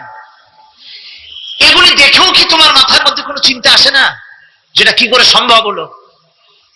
অনেকে তো এমন আছে শিক্ষিত লোক, তারা আবার বলে কি, কয় যে না আকাশ বলে কিছু নাই, ওই অনেক দূরে তো সেই জন্য নীলে নীলে দেখা যায়, আর আসলে কিছু নাই। আকাশ, কোরআনে কারীমের মধ্যে আকাশ সম্পর্কে যে কথা বলা হয়েছে, বিশাল, যার কোনো কুল নাই, কিনারা নাই, মহাশূন্য। আমি সামনে বলবো আকাশ সম্পর্কে কথা আসতেছে। আল্লাহ পাক বলছেন, দেখো ওই বিশাল আকাশটাকে আমি সৃষ্টি করে রেখেছি, কোনো খুঁটি লাগাই নেই। তোমার মতো একটা ছোট্ট মানুষ সৃষ্টি করেছি, মরে যাওয়ার পর মাটির সাথে মিশে যাবা, আবার তোমাকে যে আমি উঠাবো, এ ব্যাপারে তোমার চিন্তার মধ্যে দুর্বলতা আসলো কেন যে সেই আল্লাহ রাব্বুল আলামিন তোমাকে উঠাতে পারবেন না? وسخر الشمس والقمر كل يجري لأجل مسمى। তিনি চন্দ্র সূর্যকে আজ্ঞাবর্তী করেছেন, প্রত্যেকে তার নির্দিষ্ট সময় সীমা মতো চলাফেরা করতেছে। তুমি তো ছোট একটা মানুষ, অত বড় বিশাল সূর্যটা, বিরাট চন্দ্রটা সব গতিমান, আল্লাহর হুকুমে সব চলাফেরা করতেছে, কত ঠিক কিনা? এই সবগুলি আল্লাহ রাব্বুল আলামিন দুনিয়ার মানুষের সামনে তুলে ধরেছেন। তাকায় দেখো, নজর করে দেখো, এই সুন্দর করে জমিন ও আসমানকে সৃষ্টি করেছি, চাঁদ সূর্যকে সৃষ্টি করেছি। এবার লক্ষ্য করো, আনতুম আশাদ্দু খালকান আমিস সামাউ বানাহা। তোমাদের সৃষ্টি করা বেশি কঠিন না ওই বিশাল আকাশটাকে তৈরি করা বেশি কঠিন? কোনটা বেশি কঠিন? অত বড় বিশাল আকাশটাকে যিনি সৃষ্টি করলেন, তিনি তোমার মতো মানুষকে সৃষ্টি করতে পারবেন না? বার যিনি একবার বিনা মডেলে তোমাকে তৈরি করলেন, আল্লাহ কি সুন্দর দৃষ্টান্ত দিচ্ছেন, আনতুম আসাদ্দু খালকান আমিস সামাউ বানাহা। তোমারে কঠিন তৈরি করা বেশি কঠিন, ওই বিশাল আকাশটাকে বেশি তৈরি করা বেশি কঠিন? অত বড় বিরাট জিনিসটাই তো আল্লাহ তৈরি করে ফেলেছেন, বিশাল আকাশ, মহাশূন্য। আর সেই মহাশূন্যের তুলনায়, মহাবিশ্বের তুলনায় পৃথিবী কত ছোট। আমাদের সবচাইতে কাছে। বিজ্ঞানীরা হয়রান হয়ে যাচ্ছে আকাশের চিন্তা করে, মহাকাশ চিন্তা করে ক্রমান্বয়ে হয়রান হয়ে যাচ্ছে। আমাদের সবচাইতে নিকটতম যে গ্যালাক্সিটা আছে, এই গ্যালাক্সিটার ব্যাস হচ্ছে, যেটা সবচেয়ে ছোট, গরিব গ্যালাক্সি, এটা বিজ্ঞানীরা বলেছে গরিব গ্যালাক্সি, দিনহীন। এই গরিব গ্যালাক্সি যেটা আমাদের সবচেয়ে নিকটে, পৃথিবীর সবচেয়ে কাছে, এর ব্যাস হচ্ছে, এর পরিধি হচ্ছে 1,00,000 আলোকবর্ষ সমান। 1,00,000 আলোকবর্ষ। প্রতি সেকেন্ডে আলোর গতি কত? 1,86,000 মাইল প্রতি সেকেন্ডে। প্রতি সেকেন্ডে যে আলোর গতি 1,86,000 মাইল, এর মিনিট, এর ঘন্টা, এর সপ্তাহ, এর মাস, এর বছর, এরকম 1,00,000 আলোকবর্ষ হচ্ছে সেই ছায়াপথের ব্যাস, এটার পরিধি। এটা হলো গরিব গ্যালাক্সি। আর এই গ্যালাক্সিতে বাস করে 10,000 কোটি তারকা। বিজ্ঞানীরা বলছেন যে তারকাগুলি সূর্যের চাইতে লক্ষ কোটি গুণে অনেক বড়। সুবহানাল্লাহ। তাহলে মহাকাশ সম্পর্কে চিন্তা করে মানুষ আজ অবাক হয়ে যাচ্ছে, চিন্তা হয়রান হয়ে যাচ্ছে। বার্টন রাসেল তিনি বলেছিলেন স্রষ্টার স্রষ্টাকে, স্রষ্টার স্রষ্টাকে। এর জবাব আরেকজন বিজ্ঞানী লিখেছেন যে স্রষ্টার স্রষ্টাকে এই চিন্তা তো সৃষ্টিতে করতে পারবে না। স্রষ্টার কোন স্রষ্টা নাই। পৃথিবীতে যত স্রষ্টা আছে, মাইক যে তৈরি করেছে সেও একজন স্রষ্টা, ঠিক কিনা? কোন কথা বোঝেন তো আমার? মাইক যে তৈরি করেছে সেও একটা স্রষ্টা, ওই প্যান্ডেল যে তৈরি করেছে সেও একটা স্রষ্টা, চেয়ার টেবিল যে সৃষ্টি করেছে সেও একটা স্রষ্টা। কিন্তু এরা কেউ পূর্ণাঙ্গ স্রষ্টা নয়, কারণ এই মাইকটা তৈরি করার যত উপাদান, সমস্ত উপাদান আল্লাহ রাব্বুল আলামিনের তৈরি করা। কথা ঠিক কিনা? তুমি শুধু অ্যাসেম্বল করেছো, তুমি শুধু এগুলোকে এক জায়গায় করেছো। তোমার বাপেরও ক্ষমতা নেই লোহা তৈরি করা। পারবা লোহা তৈরি করতে? আরে কথা কন না কেন মিয়া সাহেব? পারবেন লোহা তৈরি করতে? পারবেন একটা বাঁশ বানাইতে? বাঁশ হোক, লোহা হোক, যা সব বাদ দেন, মাথার একটা চুল বানাইতে পারবেন? পাট দিয়া, রং দিয়া পরচুলা বানাইতে পারবেন, কিন্তু চুলের মতো করে একটা চুল বানাইতে পারবেন না। মানুষের শরীরে রক্তের মতো করে এক ফোঁটা রক্ত মানুষের শরীরের বাইরে বানান তো দেখি। তাহলে মানুষের যখন রক্তের প্রয়োজন হয়, তখন মানুষের কাছ থেকে রক্ত ধার নেওয়া লাগতো না, ফ্যাক্টরিতে রক্ত তৈরি হয়ে থাকতো, কোনো অসুবিধা হতো না। এক ফোঁটা রক্ত বানানোর শক্তি গোটা পৃথিবীর মানুষের নয়। সুতরাং তোমরা স্রষ্টা হলেও তোমরা হচ্ছ নাকের স্রষ্টা। ধার করো, অন্যের জিনিস ধার করে বানাও। মুকাম্মাল স্রষ্টা হচ্ছেন কে? আসল স্রষ্টা কে? এরকম বললে হবে না, গায়ের সমস্ত শক্তি দিয়ে বললে আসল স্রষ্টা কে? ওই বিজ্ঞানী বলছেন যে বার্টন রাসেল বলছে স্রষ্টার স্রষ্টা কে? স্রষ্টার স্রষ্টা তুমি খুঁজে পাবে না, তোমার মাথায় ঢুকবে না। আগে সৃষ্টি চিন্তা করো। তিনি বলেছেন একটা লবণ, একটা লবণের কণা, লবণ বলেন তো, একটা লবণের কণা, এক কণা লবণের ভেতরে যে কেলাস থাকে, এর ভিতরে যে সমস্ত উপাদান থাকে, সেই লবণের কণাগুলির মধ্যে কতগুলি উপাদান থাকে, সেই উপাদানগুলি চিন্তা করতে 1000 বার্টন রাসেলের মস্তিষ্কের প্রয়োজন। যে একটা লবণ কণার ভিতরে কি আছে সেইটাকে উদ্ধার করার জন্য যদি 1000 বার্টন রাসেলের মস্তিষ্ক লাগে, তাহলে গোটা বিশ্ব, আকাশ আর জমিন যিনি সৃষ্টি করেছেন তাকে চিন্তা করা কি তোমার মগজে কুলাবে? দুনিয়ার প্রথম দিন থেকে শুরু করে কিয়ামত পর্যন্ত যত মানুষ এসেছে আর যত মানুষ আসবে, স্রষ্টা সম্পর্কে চিন্তা করার একটা অসম্ভব ব্যাপার। স্রষ্টার সামনে শুধু মাথাই নত করবা। তিনি কোত্থেকে এসেছেন, তিনি কে জানার দরকার নাই, তিনি আল্লাহ। তার নাম কি? মাথা নত করে দাও সামনে। তিনি আল্লাহ, সর্বশক্তিমান, আল্লাহ রব্বুল ইজ্জত ওয়াল জালাল। তিনি ছিলেন, তিনি আছেন, তিনি থাকবেন। তিনি অনন্ত, তিনি অসীম, তিনি চিন্ময়, তিনি অব্যয়, তিনি অক্ষয়, তিনি শাশ্বত, যার কোনো শুরু নাই, যার কোনো শেষ নাই। সুবহানাল্লাহ পড়ে। সুতরাং সে মহান আল্লাহ রাব্বুল আলামিন তিনি বলছেন, বান্দারা তোমার বানানো কঠিন না ওই বিশাল আকাশটা বানানো কঠিন? অত বড় বিশাল আকাশটাই তো আমি তৈরি করেছি। তোমার মৃত্যুর পরে তোমাকে চিন্তা করা মোটেই কোনো কঠিন ব্যাপার নয়, এটা খুবই সহজ। ভাই আমার, আল্লাহ সুবহানাহু ওয়া তাআলা পৃথিবীর মানুষকে এসব দৃষ্টান্ত দিয়ে সুন্দর করে মানুষকে বুঝাচ্ছেন, তিনি মানুষকে পরিষ্কার করে বুঝিয়েছেন। আল্লাহ পাক বলেন, এই পৃথিবীতে এসব প্রশ্নের চূড়ান্ত জবাব দিতে গিয়ে আল্লাহ পাক বলছেন, কুল ইউহিহাল্লাযী আনশাআহা আউওয়ালা মাররা ওয়া হুয়া বিকুল্লি খালকিন আলীম। বলে দাও, তোমাদের মৃত্যুর পরে সেই আল্লাহ রাব্বুল আলামিন তোমাদেরকে জিন্দা করবেন, যিনি তোমাদেরকে প্রথমবারে তৈরি করেছিলেন। প্রথমে যিনি সমস্ত জিনিস সৃষ্টি করেছেন, ওই আল্লাহ রাব্বুল আলামিন তোমাদেরকে আবার জিন্দা করবেন। আর এসব জিনিসকে খেল তামাশার বিষয়বস্তু করে তৈরি করা হয় নাই। সমস্ত জিনিসের পেছনে বিরাট উদ্দেশ্য কাজ করেছে, একটা লক্ষ্য নিয়ে, সামনে নিয়ে, উদ্দেশ্য নিয়ে আল্লাহ তৈরি করেছে। আল্লাহ পাক বলছেন, ওয়ামা খালাকনাস সামাওয়াতি ওয়াল আরদা ওয়ামা বাইনাহুমা লাইবিন। এই পৃথিবীতে আকাশ, ওই বিশাল আকাশ এবং জমিন এবং এর মধ্যস্থিত কোন জিনিসকে আমি খামোখা তৈরি করি নাই, খেল তামাশার বিষয়বস্তু হিসাবে তৈরি করি নাই।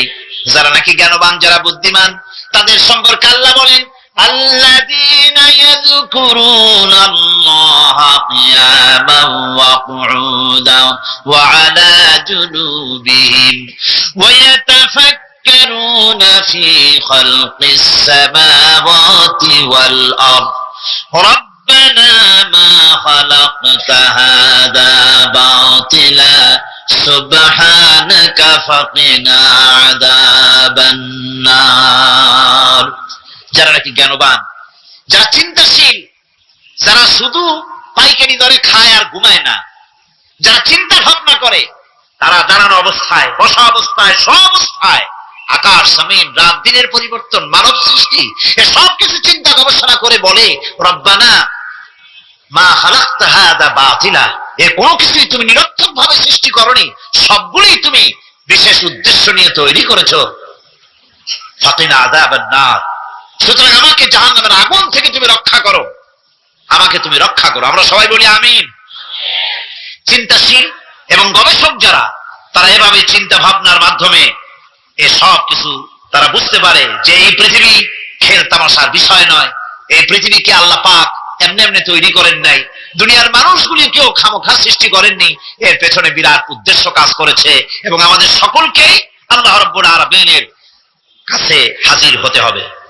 সুতরাং এই পৃথিবীতে দুনিয়ার চাইতে অগ্রাধিকার দিতে হবে আখিরাতকে। দুনিয়ার চাইতে অগ্রাধিকার দিতে হবে কোনটাকে বলে? আখিরাতের অগ্রাধিকার দিতে হবে। আল্লাহ পাক বলছেন ওয়ামা হাদিহিল হায়াতুদ দুনিয়া ইল্লা লাহুন ওয়া লাইবুন ওয়া ইন্নাদ দারাল আখিরাতা লাহিয়াল হায়ানু লাউ কানু ইয়ামালুন। এই দুনিয়া হচ্ছে নিছক খেল তামাশা, এটা কিছুই নয়। জীবনের প্রকৃত আবাসস্থল হচ্ছে আখিরাত।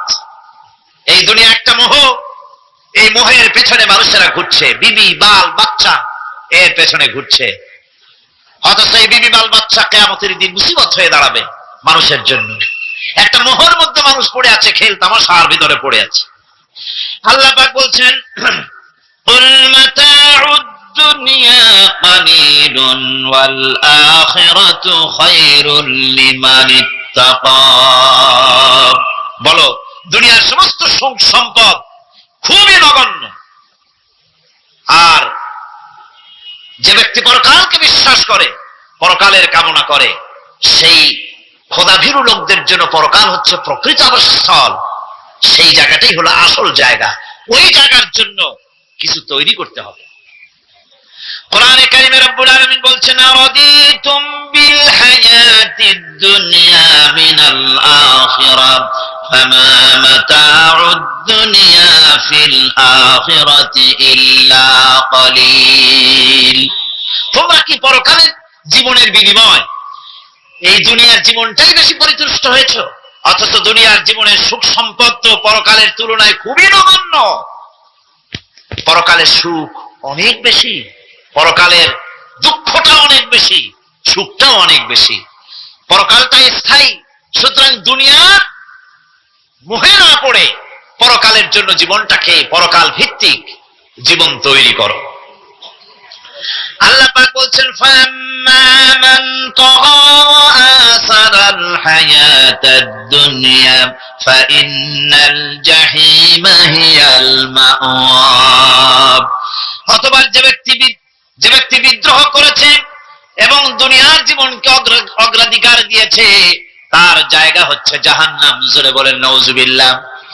যে ব্যক্তি আল্লাহর সঙ্গে বিদ্রোহ করেছে আর পরকালের জন্য পাথর জোগাড় করে নাই, দুনিয়াকে অগ্রাধিকার দিল, পরকালকে ভুলে গেল, তার জায়গা হলো জাহান্নাম।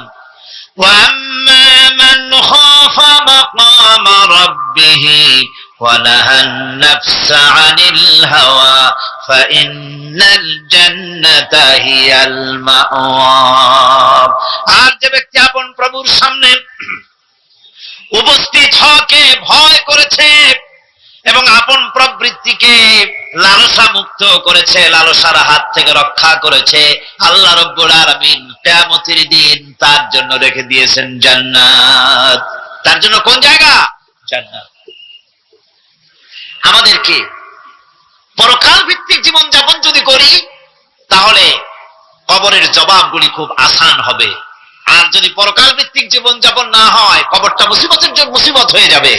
হযরত ওসমান রাদিয়াল্লাহু তাআলা আনহু কবরের কাছে গিয়ে খুব কাঁদতেন।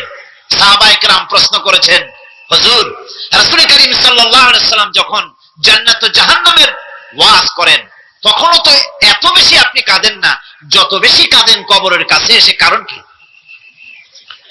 হযরত ওসমান রাদিয়াল্লাহু তাআলা আনহু বলতেন, আমার সাথীরা, আমি আমার হাবিবের কাছে, আল্লাহ রাব্বুল আলামিনের রাসূলের কাছে আমি শুনেছি এই কবরটাই হলো প্রথম স্টেশন, এই কবরটাই হলো প্রথম ইমিগ্রেশন কাউন্টার। এই জায়গায় কেউ যদি ধরা পড়ে যায়, কারো যদি চার্জশিট হয়ে যায়, সব জায়গায় ধরা পড়ে যাবে। হাসরে মিজানে সিরাতে কোনো জায়গায় নাজাত পাবে না। আর এই কবরটা যদি কেউ মুক্তি পেয়ে যায়, মিজান সিরাত হাসর সব জায়গা থেকে আল্লাহ তারে ভালোভাবে পার করে দিবেন। এটা হলো আসল জায়গা, মারাত্মক জায়গা, খুব মারাত্মক জায়গা। আমি এটাকে ইমিগ্রেশন কাউন্টার বলেছি আমার ভাষায়। ইমিগ্রেশন কাউন্টার যারা বিদেশ ভ্রমণ করেছেন তারা জানেন, লন্ডন যাবেন, আমেরিকা যাবেন, সৌদি আরব যাবেন, যে কোনো বিদেশে যাবেন, গেলেই পাসপোর্ট তারা দেখবে। পাসপোর্টে আপনার ন্যাশনালিটি কোনটা সেটাই তারা জানতে চাইবে। আপনি কোন দল করেন এটা তারা জানতে চাইবে না। আপনি কোন ভাষায় কথা বলেন তাও তাদের জানার দরকার নেই। প্রথমেই তারা আপনার ন্যাশনালিটি দেখবে, আপনার আইডেন্টিটি কি তারা জানতে চাইবে।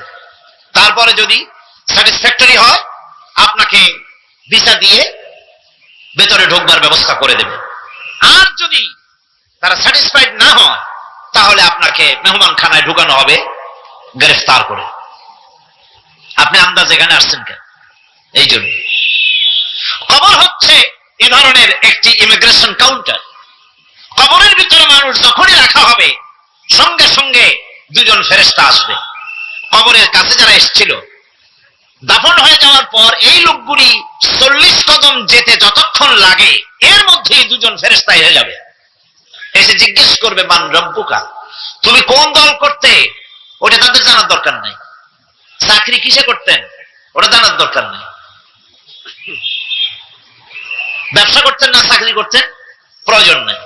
প্রথমেই জিজ্ঞাসা করা হবে ন্যাশনালিটি, প্রথমেই জিজ্ঞাসা করা হবে তার ন্যাশনালিটি সম্পর্কে, তার আইডেন্টিটিটা কি, এবং সেটাকে সত্যায়িত করার জন্য বোঝার জন্য 3টি প্রশ্ন। প্রথম প্রশ্ন মান রব্বুকা ওয়া মা দীনুকা ওয়া মান নাবিয়ুকা, তোমার রব কে, তোমার দ্বীন কি, তোমার নবী কে। যদি এই ব্যক্তি বেঈমান হয়, মুনাফিক হয়, সে বলবে হায় হাতা লা আদরি, হায় হাতা লা আদরি, জানি না আমার রবকে, আমি জানি না। তোমার দিন কি, দিন কারে কয় বুঝি না। এরপরে আল্লাহর নবী জনাবে মুহাম্মদ রাসূলুল্লাহ সাল্লাল্লাহু আলাইহি ওয়াসাল্লামকে দেখানো হবে, বলা হবে মা কুনতা তাকুলু ফি হাদার রাজুল, এই ব্যক্তি সম্পর্কে তোমার ধারণা কি নিকে, বলবে আমি চিনি না। নাউযুবিল্লাহ। বাস, এরপরে তার যা হবার তাই শুরু হয়ে যাবে। আর যদি বান্দাটা মুমিন হয়, প্রশ্ন করা হবে মান রব্বুকা, জবাব দেবে রব্বি আল্লাহ, আমার রব আল্লাহ রাব্বুল আলামিন। ওয়া মা দীনুকা, দীনুনা ইসলাম, আমার দিন হচ্ছে ইসলাম। এরপরে আল্লাহর নবীকে দেখানো হবে। কয়েক রকমের বর্ণনা আছে, কোন বর্ণনায় আছে হুজুরের আকারে দেখানো হবে অথবা রাসূলকে সরাসরি দেখানো হবে। বলা হবে মা কুনতা তাকুলু ফি হাদার রাজুল, এই লোকটি সম্পর্কে ধারণা কি। মুমিন ব্যক্তি বলবে হাদা নবিয়ুনা মুহাম্মাদুর রাসূলুল্লাহ সাল্লাল্লাহু আলাইহি ওয়াসাল্লাম, ইনি আমার তো সেই নবী মুহাম্মাদুর রাসূলুল্লাহ সাল্লাল্লাহু আলাইহি ওয়াসাল্লাম। আমরা যেন এই রকমের জবাব দিতে পারি, আল্লাহ কবুল করো। সকলে জোরে বলেন আমিন। জবাব হয়ে যাওয়ার পর গায়ব থেকে আওয়াজ আসবে ফাফরিসু বিল জান্নাতি ওয়ালবিসু বিল জান্নাহ, ও আমার ফেরেশতারা আমার এই বান্দাকে জান্নাতের পোশাক পরায়া দাও আর কবরটাকে জান্নাতের বিছানা বিছায়া দাও। জান্নাতের পোশাক পরায় দাও, জান্নাতের বিছানা বিছায়া দাও। ইলা মাদ্দা বাসারিহি, তার চোখের দৃষ্টি যতদূর যায় কবরটা ততটা প্রশস্ত করে দাও। এরপর বেহেশতের পোশাক পরাইয়া বেহেশতের বিছানা বিছায়া ফেরেশতা বলবে নুম কানাউমুল উরুস, ঘুমিয়ে যাও। দুলামিয়া যেমন বাসর সজ্জায় নতুন বউ নিয়ে আরামে ঘুমায়, এরকম আরামে ঘুমায় যাও। ইলা ইয়াউমিল কিয়ামা, কিয়ামত পর্যন্ত ঘুমায় থাকো, আরামে ঘুমিয়ে থাকবে। এরপরে সিংহায় ফুৎকার হবে, সিংহার ফুৎকারের আওয়াজে তার ঘুম ভেঙে যাবে। বলবে ইয়া ওয়াইলানা মান বা'সানা মিন মারকাদিনা, হায় আফসোস, আমার এত আরামের ঘুম থেকে কে আমাকে জাগ্রত করলো, আমার ঘুমটারে নষ্ট করলো কে। আওয়াজ আসবে হাদা মা ওয়াদার রহমান ওয়া সাদাকাল মুরসালুন, এটা হচ্ছে রহমানের সেই ওয়াদা আর মুরসালিনরা নবীরা সত্য কথাই বলেছিলেন, সেই কিয়ামত অনুষ্ঠিত হচ্ছে। আমার বন্ধুগণ, সেজন্য এই দুনিয়ার মোহে পড়ে থাকলে পরে দুনিয়ায় যারা অগ্রাধিকার দিবে দুনিয়াকে পরকালের তুলনায়, জবাব দিতে পারবে না কবরের ভিতরে গিয়া। আর যারা পরকালকে অগ্রাধিকার দিবে, দুনিয়ার চাইতে পরকালকে বেশি অগ্রাধিকার দেবে, আর আল্লাহর ভয় কলিজার ভিতরে রাখবে, কবরের জবাব সঠিকভাবে দিতে পারবে, কিয়ামতের দিন আল্লাহ রাব্বুল আলামিন তাদের জন্য জান্নাত দান করবেন। জোরে বলেন আমিন। দুনিয়াটা হচ্ছে দুনিয়া যেখানে আমরা আছি। আমি আগেই বলেছি দুনিয়া হচ্ছে আত্মা শব্দ থেকে এর উৎপত্তি হয়েছে। তুচ্ছ, নিকৃষ্ট, এটার দাম নাই, এটার মূল্য নাই। হযরত ইবনে কাইয়্যিম রাহিমাহুল্লাহ নাওয়ারাল্লাহু মারকাদাহু ওয়া জাআলাল জান্নাতা মাসওয়াহু, হযরত ইবনে কাইয়্যিম তিনি বলছেন, সুন্দর করে বলছেন দুনিয়া সম্পর্কে, মা মাদা ফিদ দুনিয়া আহলামুন ওয়া মা বাকিয়া মিনহা আমানি ওয়াল ওয়াক্তু বাইনাহুমা দায়ুন। মা মাদা ফিদ দুনিয়া আহলামুন, জীবনের যে অংশ ফেলে এসেছি সেটা আজ একটা স্বপ্ন। ওয়া মা বাকিয়া মিনহা আমানি, আর জীবনের যে অংশ সামনে বাকি আছে সেটা এখন একটা আকাঙ্ক্ষা। ওয়াল ওয়াক্তু বাইনাহুমা দায়ুন, আর এর মাঝখান থেকে সময় সব চলে যাচ্ছে। কত বড় কথা চিন্তা করেছেন? জীবনের যে অংশ ফেলে এসেছি তা আজকে স্বপ্ন, তা কি বলেন? স্বপ্ন। আর সামনে যা আছে সেটা আকাঙ্ক্ষা, আর মাঝখান থেকে সময় সব চলে যাচ্ছে। এরপরে তিনি বলছেন, ওয়ামান ইয়াসহাবিদ দুনিয়া ইয়াকুন মিসলা কাবিদিন আলাল মাই খালাতুহু ফুরুজুল আসাবিঈ। দুনিয়াটার অবস্থা হচ্ছে কেউ যদি দুই হাতে পানি খামসায় ধরে, দুই হাতে কি ধরছে বলেন? দুই হাতে পানি খামসায় ধরেছে, খুব মজবুত করে ধরেছে, 2 মুঠ পানি, বলেন থাকবে কতটুকু? কতটুকু থাকবে? এক ফোঁটাও থাকবে না, কারণ তার আঙ্গুলের ফাঁক তার সাথে খেয়ানত করবে, আঙ্গুলের ফাঁক দিয়া পানিগুলি সব বেরিয়ে চলে যাবে। সুতরাং দুনিয়া যারা চায় তারা ঠিক পানি খামসায় ধরলে পানি যেমন হাতের ভেতর থেকে খেয়ানত করে চলে যায়, যারা দুনিয়া চায় দুনিয়াও তাদেরকে এভাবে ফাঁকি দিয়ে চলে যায়। তবুও দুনিয়ার মায়া মানুষের এত বেশি। আল্লাহর নবী বলেন, লাউ কানা লি ইবনি আদামা ওয়াদিন মিন যাহাবিন লাহাব্বা ইয়াকুনা লাহু সারিন। এই পৃথিবীতে যদি কাউকে একটা মাঠ ভরে যদি সোনা দেওয়া যায়, লোকটা বলবে রব্বুল আলামিন, আমি যদি আরেকটা মাঠ এরকম সোনা ভরা পেতাম।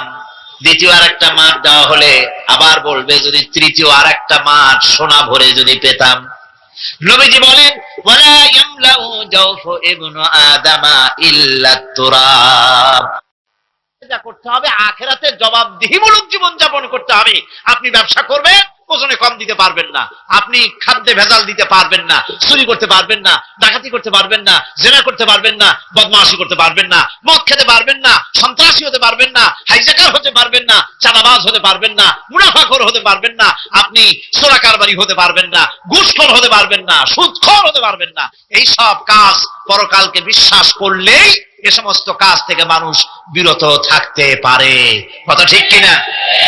এটাই হচ্ছে।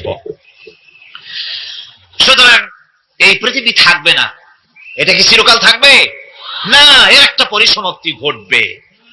যেমন করে সারা বছর লেখাপড়া করার পর কলেজে, বিশ্ববিদ্যালয়, মাদ্রাসায়, হাই স্কুলে, সব জায়গায় সারা বছর লেখাপড়া করার পর যেমন পরীক্ষা দেওয়ার একটা দিন আসে, সারা বছর ব্যবসা করার পর হিসাব নিকাশ করার যেমন একটা সময় আসে, সারা মাস চাকরি করার পর বেতন পাওয়ার যেমন একটা দিন আসে, সারা জীবন চাকরি করার পর পেনশন পাওয়ার যেমন একটা সময় আসে, অনুরূপ ভাবে এই দুনিয়া যেদিন শেষ হয়ে যাবে, আল্লাহ নির্ধারিত সময় শেষ হয়ে যাওয়ার পর একটা সময় আসবে যখন আল্লাহ রব্বুল আলামিন সব শেষ করে দিবেন, লন্ডভন্ড হয়ে যাবে, কিছুই থাকবে না।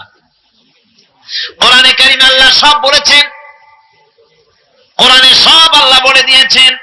আল্লাহ পাক বলেন এই পৃথিবীর সব কেমন ভাবে ধ্বংস হবে তার চিত্র আল্লাহ পাক কোরআনে কারীমে তুলে ধরেছেন। ইদাস সামাউ ফাতারাত وإذا الكواكب انتثرت وإذا البحار فجرت وإذا القبور بعثرت। যখন আকাশসমূহ দীর্ণ বিদীর্ণ হয়ে যাবে, তারকাগুলি বিক্ষিপ্ত হয়ে ছিটকে পড়বে, আর সমুদ্রগুলি উচ্ছ্বসিত হয়ে পড়বে, কবরগুলি সব তার ভেতরে যা আছে উদ্গীরণ করে দেবে, তারকাগুলি স্থিমিত হয়ে যাবে। এরপরে সমস্ত আকাশগুলি কিতাবের পৃষ্ঠার মতো একটার পরে একটা ঠাস ঠাস করে পড়তে থাকবে, চূর্ণ বিচূর্ণ হয়ে ভেঙে চুরে একাকার হয়ে যাবে। পাহাড়গুলিকে উড়িয়ে দেওয়া হবে, চন্দ্র এবং সূর্য একাকার হয়ে যাবে। আল্লাহ রাব্বুল আলামিন বলেন, ফাইদা বারিকাল বাসার ওয়া খাসাফাল কমার ওয়া জুমিআশ শামসু ওয়াল কমার। চক্ষু যখন বিস্ফারিত হয়ে যাবে, চাঁদ যখন তার আলো হারিয়ে ফেলবে, সূর্য যখন তার আলো হারিয়ে ফেলবে, চাঁদ আর সূর্য সব একাকার হয়ে যাবে। সেই সময়ের অবস্থাটা কি চিন্তা করো। মানুষ হয়রান হয়ে দৌড়াদৌড়ি করবে। ওয়াহুমিলাতিল আরদু ওয়াল জিবালু ফাদুক্কাতা দাক্কাতান ওয়াহিদা। জমিন এবং পাহাড়গুলির মধ্যে আল্লাহ রাব্বুল আলামিন সংঘর্ষ বাঁধিয়ে দিবেন। পাহাড়গুলি ভেঙে চুরে টুকরা টুকরা হয়ে যাবে। পাহাড়গুলি উঁচু করে জমিনের উপরে আছাড় মেরে আল্লাহ রাব্বুল আলামিন ভেঙে চুরে চুরমার করে দিবেন। সুবহানাল্লাহ। ওয়া তাকুনুল জিবালু কালইনিল মানফুশ। পাহাড়গুলো পেঁজা ধোনা তুলার মতো করে উড়িয়ে দেওয়া হবে, পাহাড় উড়ে যাবে। সুবহানাল্লাহ পড়ো। পাহাড় পাথরের তৈরি করা পাহাড়, এই পাহাড়গুলি তুলার মতো হয়ে উড়বে কিভাবে? আমি এই দৃশ্য নিজের চোখে কিছুটা হলেও দেখছি। আজ থেকে 10 দিন আগে আমি ইটালি সফর করে এসেছি। ইটালির রাজধানী রোম। রোম প্রাচীন সভ্যতার লালন ভূমি। কোরআনে কারিমে সূরায়ে রোম রয়েছে। এই রোম সেই রোম। এখানের বাদশার কাছে রাসূল করিম সাল্লাল্লাহু আলাইহি সাল্লাম হেরাক্লিয়াসের কাছে চিঠি পাঠিয়েছিলেন। সেই রোম। 12 থেকে 15,000-এর মতো বাংলাদেশি মুসলমান সেখানে আছে। জুমার দিন, যেদিন আমি গেলাম তার পরের দিনই জুমা ছিল। জুমার নামাজ পড়লাম ভ্যাটিকানের কাছেই বিশাল মসজিদ, ইউরোপের ভিতরে সবচেয়ে বড় মসজিদ এটা। রোম ইসলামের দুশমনদের রাজধানী। সেইখানে যখন আযান হচ্ছে আশহাদু আন্না মুহাম্মাদার রাসূলুল্লাহ, আমার অনুভূতির কথা আপনাদেরকে বোঝাতে পারবো না, কি অনুভূতির সৃষ্টি হয়েছে আমার ভেতরে। ভ্যাটিকানের পোপ এক পাশে, কিছু দূরেই ভ্যাটিকান। ওটা হচ্ছে গোটা পৃথিবীর সমস্ত খ্রিস্টানদের কাবা, ভ্যাটিকান। তার পাশেই বিশাল মসজিদ, সেখানে নামাজ পড়লাম। চিন্তার ভেতরে আসলো আল্লাহ রাব্বুল আলামিন তার হাবিবের নাম, তার তাওহীদ, তার রিসালাতকে কিভাবে বিশ্বময় ছড়িয়ে দিলেন। আবু জাহেল চাইছিল মুহাম্মদ সাল্লাল্লাহু আলাইহি ওয়াসাল্লামকে স্তব্ধ করে দেবে মক্কার জীবনেই। কত বদনাম, সাহের, কাহেন, কাযাব, শায়ের, নাউযুবিল্লাহি মিন যালিক, কত গালাগালি করলো। আর আল্লাহ শোনালেন, হাবিব চিন্তার কোনো কারণ নাই, ওয়া রাফা'না লাকা যিকরাক, আমি আপনার প্রশংসা বিশ্বময় ছড়িয়ে দেব। সুবহানাল্লাহি ওয়া বিহামদিহি। রোম প্রোগ্রাম শেষ করে আমাকে তারা নিয়ে গেল, যেটা আমি বলছি সফর কাহিনী শোনাবার সময়টা না, যেহেতু এর সঙ্গে প্রাসঙ্গিক সেজন্য বলছি। পাহাড় কেমনে তুলার মতো হয়ে উড়বে তার নজির দেখেছি। রোম শহর থেকে 300 মাইল দূরে, 300 কিলোমিটার দূরে নেপোলিয়ান বোনাপার্ট তার বাড়ি, এবং ওটা তার নামে একটা প্রভিন্স। ভূমধ্য সাগরের পারে ভিসুভিয়াস, পৃথিবীর সবচাইতে বড় আগ্নেয়গিরি, সেটা দেখাতে নিয়ে যাওয়া হলো আমাকে। যে পাহাড়টা পৃথিবীর মাটি থেকে তার চূড়া হচ্ছে 3 মাইল উঁচু। এর 2 মাইল গাড়িতে করে ঘুরে ঘুরে যাওয়া যায়, এরপর আর গাড়িতে যাওয়া যায় না, বাকিটুকুন যেতে হবে হেঁটে হেঁটে।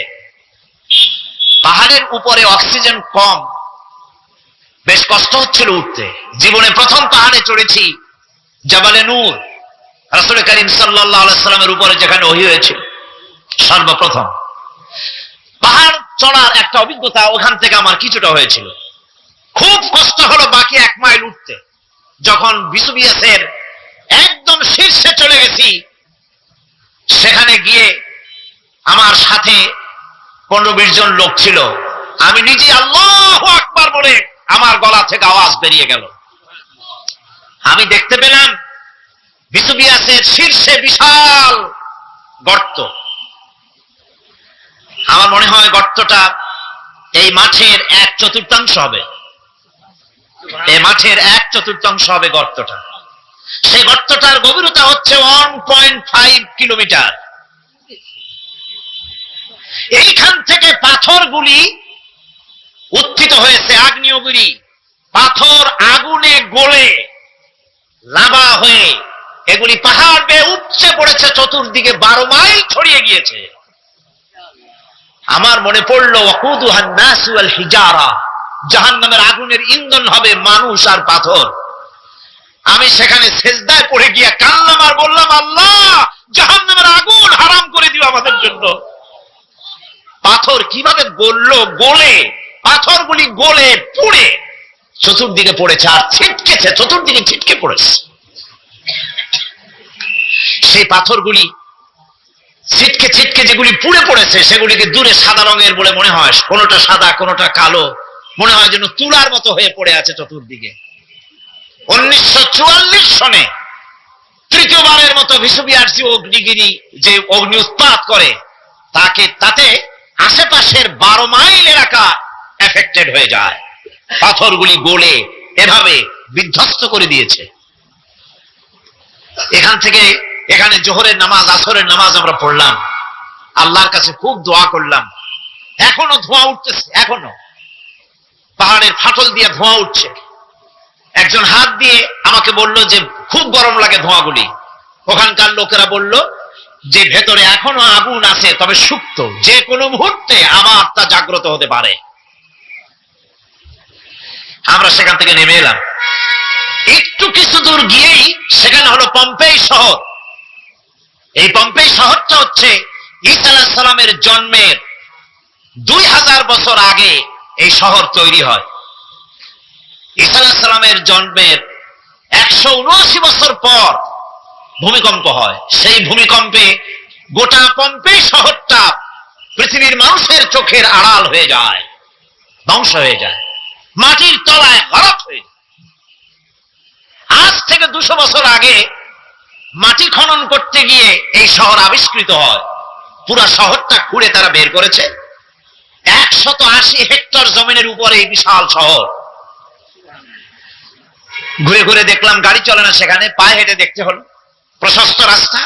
আজ থেকে 4000 বছর আগের মানুষেরা রাস্তা বানাতে জানতো পাথর দিয়ে, এবং রাস্তার দুধারে তাদের ছিল ফুটপাত, পানির ব্যবস্থা, নগরায়নের সব রকমের সুযোগ সুবিধা। তারপরে সেখানে বিচারালয়, এরপরে দোকানপাট, বাজারঘাট, সবকিছুর ব্যবস্থা রয়েছে। বিশাল বিশাল পাথরগুলি দিয়ে পিলার তৈরি করা। ভাবলাম এই পিলারগুলি, এই পাথরগুলি তারা কিভাবে ক্রেন ছাড়া এত উপরে উঠালো কি করে, আমার মাথায় আসলো না। পাথর কেটে কেটে সুন্দর সুন্দর অঙ্কন শিল্প তারা করেছে। এরপরে ঘুরতে ঘুরতে বাদশার রাজার বাড়িতে গিয়ে ঢুকলাম। সেখানে গিয়ে দেখলাম উলঙ্গ এত মূর্তি পাথরের তৈরি করা। পাথর কেটে কেটে দেওয়ালে যৌন মিলনের এমন কোন অশ্লীল ছবি নাই যা তারা সেখানে তৈরি করে নাই। উলঙ্গ মূর্তি আর উলঙ্গ যৌন মিলনের অসংখ্য ছবি দিয়ে এই এলাকা ভরা। তখন আমি বুঝলাম আল্লাহর গজব হওয়ার কারণটা কি, এই শহরটা মাটির নিচে হরপ হয়ে যাওয়ার কারণটা কি। আল্লাহ পাক জেনা ব্যভিচার যে দেশে বেশি হয় আল্লাহ পাক বরদাস্ত করেন না। দুশ্চরিত্র যে দেশের মানুষ দুশ্চরিত্র হয়ে যায়, জেনা ব্যভিচার বেশি হতে থাকে, আল্লাহ হরপ করে দেন, গজব দেন। এই গজব এক এক সময় এক এক রকমের হয়ে আসে।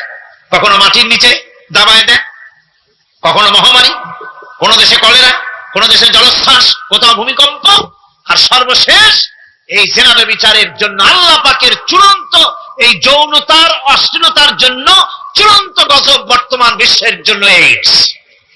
আল্লাহ পাক এই গজব দিয়েছে। বন্ধুগণ, আমি সেই জায়গা, আমি সেখানে যা দেখলাম যে আল্লাহ পাক পাহাড়গুলিকে কিভাবে উড়াবেন, এটা অস্বীকার করার কোনো উপায় নাই। বিশ্বাস তো করতামই, তবে হযরত ইব্রাহিম আলাইহিস সালাম যেমন বলেছিলেন, রব্বি আরিনি কাইফা তুহিল মাউতা, আয় আল্লাহ তুমি মরাকে জিন্দা করবে কেমনে? আল্লাহ পাক বলেন, আওয়ালাম তুমিন, তুমি বিশ্বাস করো না? ইব্রাহিম আলাইহিস সালাম বললেন, বালা, অবশ্যই বিশ্বাস করি, ওয়ালাকিন লিয়াতমাইন্না কলবি, যদি চোখে দেখতাম তাহলে আমার অন্তরাত্মা খুব ঠান্ডা হতো। আল্লাহ রাব্বুল আলামিন চোখে দেখায় দিলেন জিন্দা কেমনে মুর্দা হবে, মুর্দা কেমনে জিন্দা হবে, আল্লাহ দেখায় দিলেন। পাহাড় উড়ায় দিবেন আল্লাহ রাব্বুল আলামিন। একথা কলিজার মধ্যে এটার উপর ঈমান বিশ্বাস, কিন্তু আল্লাহ চোখে দেখাইছেন, ঈমান আরো মজবুত হয়েছে, যা ছিল আরো মজবুত হয়েছে। সুবহানাল্লাহ। আল্লাহর ভয়তে কলিজা কেঁপেছে। আমি পাহাড়ের উপরে কেঁদেছি, যার যার হয়ে কেঁদেছি। বন্ধুগণ, আল্লাহ সুবহানাহু ওয়া তাআলা এই জন্য বলেছেন, কুল সিরু ফিল আরদ, আমার জমিন ঘোরো, ভালো করে দেখো, কাইফা কানা আকিবাতুল মুকাজ্জিবিন, মহাসত্যকে যারা অস্বীকার করেছে তাদের পরিণতি আমি কি করে দিয়েছি, এগুলি চোখে ভালো করে তাকায় দেখো। আমার বন্ধুগণ, সুতরাং এই পৃথিবীর অবসান হবে, এই পৃথিবী ধ্বংস হবে, এই পৃথিবী চূড়ান্ত ভাবে শেষ হয়ে যাবে। ও হ্যাঁ, আরেকটি কথা বলতে হয়, সেটা হচ্ছে যে রোম থেকে আরেকটু দূরে 900 মাইল দূরে হচ্ছে সিসিলি, 900 মাইল দূরে। সেখানে এই সিসিলি মুসলমানেরা শাসন করেছিল 350 বছর। সেই সিসিলিতে রয়েছে 360টা মসজিদ মুসলমানদের করা। সমস্ত মসজিদগুলি আস্তালা বন্ধ, একটা মসজিদও খোলা নাই। সেখানকার মুসলমানেরা ওয়াজ শুনতে এসেছিল রোমে। আমি তাদের জন্য পরামর্শ দিয়েছি যে গভর্নমেন্টের কাছে তোমরা দাবি জানাও যে অন্তত একটা মসজিদের দরজা আমাদের জন্য খুলে দাও। রোমের অবস্থানরত প্রবাসী বাংলাদেশি মুসলমানেরা আমাকে বলেছে, তাদের অনেকের বাড়ি চট্টগ্রামেও আছে, আমাকে বলেছে তাদের চোখে পানি আসছে বলার সময় যে চিরামের তাফসীর মাহফিল যখন আসে কলজেটা কাঁদতে থাকে যাওয়ার জন্য। তো যাওয়া তো সম্ভব না এত দূর থেকে, আমাদের সালাম বলে দিবেন যত লোক আসবে, আর আমাদের জন্য দোয়া করতে বলবেন যেন এই রোমের ভিতরে আমরা ইসলামের আদর্শের ভিত্তিতে আমরা যেন চলতে পারি। আপনারা দোয়া করুন তাদের জন্য। ভাইরা আমার, এই পৃথিবী একদিন পরিসমাপ্তি ঘটবে এবং আল্লাহর দরবারে আমাদেরকে উঠতে হবে এবং সেখানে আমাদের বিচার হবে। সেখানে আমাদের কি হবে? বিচার হবে। আল্লাহ পাক বিচারটাকে নির্ভুল করার জন্য, সঠিক করার জন্য প্রত্যেকের গলায় আমলনামা ঝুলায় রাখছেন। এখানে রেকর্ডের ব্যবস্থা করা হয়েছে। আল্লাহ পাক বলছেন, ওয়া কুল্লু ইনসানিন আলজামনাহু তাইরাহু ফি উনুকিহি ওয়া নুখরিজু লাহু ইয়াওমাল কিয়ামাতি কিতাবান ইয়ালকাহু মানশুরা। আল্লাহ পাক বলেন, প্রত্যেকের ভালো মন্দ কর্মফল, কর্মলিপি আমি তার গলায় ঝুলায় রেখেছি। কিয়ামতের দিন সে নিজের কাছে স্পষ্ট সব দেখতে পারবে, কোনো জিনিস বাদ পড়বে না। তার গলায় তার আমলনামা ঝুলানো আছে, সব রেকর্ড হতেছে। আমরা যা করছি সবগুলি রেকর্ড হয়ে যাচ্ছে। বর্তমান বিজ্ঞানীরা আবিষ্কার করেছে যে মানুষের শরীরের ভিতরে ডিএনএ আছে, রক্তের ভিতরে ডিএনএ, এটা একটা কোড। মানুষের রক্তের ভিতরে ডিএনএ আছে। যেমন তার ব্রেনের ভিতরে কতগুলি কোষ আছে, এক একটা কোষ এক এক ধরনের কাজ করে, অনুরূপ ভাবে তার শরীরের ভিতরে রক্তের ভিতরে ডিএনএ আছে। এই ডিএনএটা কি? এই ডিএনএটা হচ্ছে, এই ডিএনএ একটা কম্পিউটারের মতো কাজ করতেছে। লোকটা কি করবে, কোথায় যাবে, সে ভালো হবে মন্দ হবে কি হবে, সব তার ডিএনএ এর মধ্যে রেকর্ডকৃত আছে। এটা বোঝার জন্য একটা সুন্দর দৃষ্টান্ত দেওয়া যায়। যেমন এই কাগজটাকে আপনারা মনে করুন একটা গাড়ির ব্লুপ্রিন্ট, একটা ব্লুপ্রিন্ট, একটা গাড়ির ব্লুপ্রিন্ট। এখানে লেখা আছে গাড়ি কিভাবে তৈরি হবে। এই কাগজটা নিয়ে ঘরের মধ্যে রেখে দিলেন। এখন এই কাগজটা থেকেই অটোমেটিক গাড়ির উইন্ডো তৈরি হলো, শিল তৈরি হলো, গাড়ির বডি তৈরি হলো, চেসিস তৈরি হলো, টায়ার তৈরি হলো, ইঞ্জিন তৈরি হলো, ব্যাটারি তৈরি হলো, পেট্রোল নিল, আর কোন রকমের ড্রাইভার ছাড়াই গাড়ি চলতে আরম্ভ করলো। এই কথাটা যদি মনের মাথার মধ্যে আনতে পারেন যে এটা কিভাবে হইতে পারে, এতে লেখা অনুযায়ী যেভাবে হওয়া যদি সম্ভব হয়, অনুরূপ ভাবে মানুষের রক্তের ভিতরে ডিএনএ এর আবিষ্কার করেছে, এর ভিতরে মানুষের ভালো মন্দ কোথায় যাবে কি করবে সবকিছুর মধ্যে রয়েছে। কোরআনে কারীমে আল্লাহ রাব্বুল আলামিন, আমি গত বছরও বলছিলাম যে বিজ্ঞানের আবিষ্কার যত বাড়বে কোরআন বোঝা মানুষের জন্য তত সহজ হবে। সুবহানাল্লাহ। কোরআন বোঝা মানুষের জন্য তত সহজ হবে। সুতরাং মানুষের গলার সাথে আল্লাহ পাক বলছেন যে একটা আমলনামা আমি ঝুলাই দিয়েছি তার গলার সাথে, সে যা করতেছে ওখানে সব লিপিবদ্ধ হচ্ছে, কম্পিউটারাইজড, কম্পিউটারের মতো এগুলি সব গ্রহণ করতেছে। এগুলি কিয়ামতের দিন তার সামনে হাজির করা হবে। কিয়ামতে যখন আমলনামা তার সামনে দিয়ে বলা হবে, ইকরা কিতাবাকা কাফা বিনাফসিকাল ইয়াওমা আলাইকা হাসিবা, তাকে বলা হবে নিজের কর্মলিপি নিজেই পড়ো, আজ তুমি তোমার নিজের হিসাব নিতে যথেষ্ট। বন্ধুগণ, এই মাহফিলে যত লোক আমরা বসে আছি, আমরা আমাদের হিসাব নিতে যথেষ্ট, আর একজন লাগবে কোন? আমরা যথেষ্ট কিনা? কথা বোঝেন নাই। আমি বলতে চেয়েছি এটা, আমরা যদি এখন চোখ বুঝে চিন্তা করি যে পিছনের জীবনে কি করেছি, মনে পড়বে নাকি পড়বে না? বলেন সবাই, পড়বে কি পড়বে না? ছোটবেলায় কবে পায়ের নিচে কাঁটা ফুটেছিল, কবে কোথায় আছাড় খেয়েছিলেন, কবে কার বেল তাল আম কাঁচা আম চুরি করে খেতে গিয়ে কিল খেয়েছিলেন, তারা খেয়েছিলেন, তাকে এখন মনে নাই? আছে। তাহলে কিল, ওই তাল বেল চুরি করতে গিয়ে যে কিলটা খাইছিলেন সেটাও মনে আছে, ভালো মন্দ সব মনে আছে। তাহলে কোন হোটেলের রুমে কি করছিলেন, কোন স্কুলে কোন কলেজে কি করছিলেন, তারপরে জীবনে ছোট বড় ঘটনাগুলি সব বুঝতে মনে পড়বে না? এবার হিসাব করেন, মনে যদি পড়ে এবার হিসাব করেন আপনি জান্নাতি না জাহান্নামে। আপনি আপনার নিজের হিসাব নেওয়ার জন্য যথেষ্ট। তাকে হিসাব করতে বলা হবে, তোমার হিসাব, তোমার নিজের হিসাব নেওয়ার জন্য তুমি যথেষ্ট, তোমার হিসাব তুমি নিজেই করো, এটা পড়ো। আর সেই কিয়ামতের দিন কোন সাহায্যকারী মিলবে না। লান তানফাকুম আরহামুকুম ওয়ালা আওলাদুকুম ইয়াওমাল কিয়ামাহ। লান তানফাকুম, কিয়ামতের দিন কোনো ফায়দা হবে না, অবশ্যই কোনো ফায়দা হবে না, কোনো উপকারে আসবে না। কিয়ামতের দিন তোমার সন্তান, তোমার স্ত্রী, তোমার মাল, তোমার সম্পদ কোন উপকারে আসবে না। কিয়ামতের ময়দানে সেদিন সব তোমার সাথে বিচ্ছেদ করবে, সব পালায় যাবে। সেখানে উৎকোচেরও কোনো কারবার নাই যে ঘুষ টুস দিয়া, ফেরেশতাদের কোন রকম বুঝবাজ দিয়া, আলাদা কোনো সোলাগলি পথ দিয়া একেবারে ফুট করে ভেসতে চলে যাবেন, এমন কোনো সুযোগ নাই। অনেকে বলে, হুজুর এমন কিছু দোয়া শিখায় দেন যাতে ওই সব জেহাদ বোমা এগুলি খুব ভয় পাই, ওসব রাস্তা টাস্তা না, খুব সহজে কিছু দোয়া দুরূদ করিয়া আস্তে করে জান্নাতে চলে যাওয়া যায়, এরকম একটা দোয়া, এরকম একটা পথ বলে দেন। আমি বলি, ভাই এরকমের কোন চোরাগলি আমার রাসূল আবিষ্কার করতে পারেন নাই, আল্লাহর পয়গম্বরও এই ধরনের কোন পথ আবিষ্কার করতে পারেন নাই। সেখানে কিয়ামতের দিন কাউকে উৎকোচ গ্রহণ করার কেউ নাই, উৎকোচ দেওয়া যাবে না। আর উৎকোচ দিবি না কি, আপনার কাছে কিছু নাইও, থাকলেও নেওয়ার কেউ নাই। এই দুনিয়ায় ফাঁকিবাজি করে বহুত কিছু করা যায়, কিন্তু কিয়ামতের মাঠে এগুলি কিছুই চলবে না। আল-ইয়াওমা লা ইয়ানফা'ু মালুন ওয়ালা বানুন, কিয়ামতের দিন ধন সন্তান সন্ততি আর সম্পদ কোনো কাজে লাগবে না। সেদিন শুধু আমল, আমল যদি ভালো হয় কাজে লাগবে, আমল খারাপ হবে সব শেষ হয়ে যাবে। আল্লাহ রাব্বুল আলামিন নবীজিকে ডেকে বলেছেন, নবী আপনি বলেন, কুল মা কুনতু বিদআম মিনার রাসূল, আপনি বলুন আমি কোন নতুন রাসূল নই, আমার আগে অনেক নবী রাসূল পৃথিবীতে এসেছেন, তারা বিদায় হয়ে গেছেন, আমি জানি না কিয়ামতের দিন আল্লাহ রাব্বুল আলামিন আমার সাথে কি ব্যবহার করবেন, আর আমি এও জানি না যে কিয়ামতের দিন আল্লাহ পাক তোমাদের সাথে কি ব্যবহার করবেন।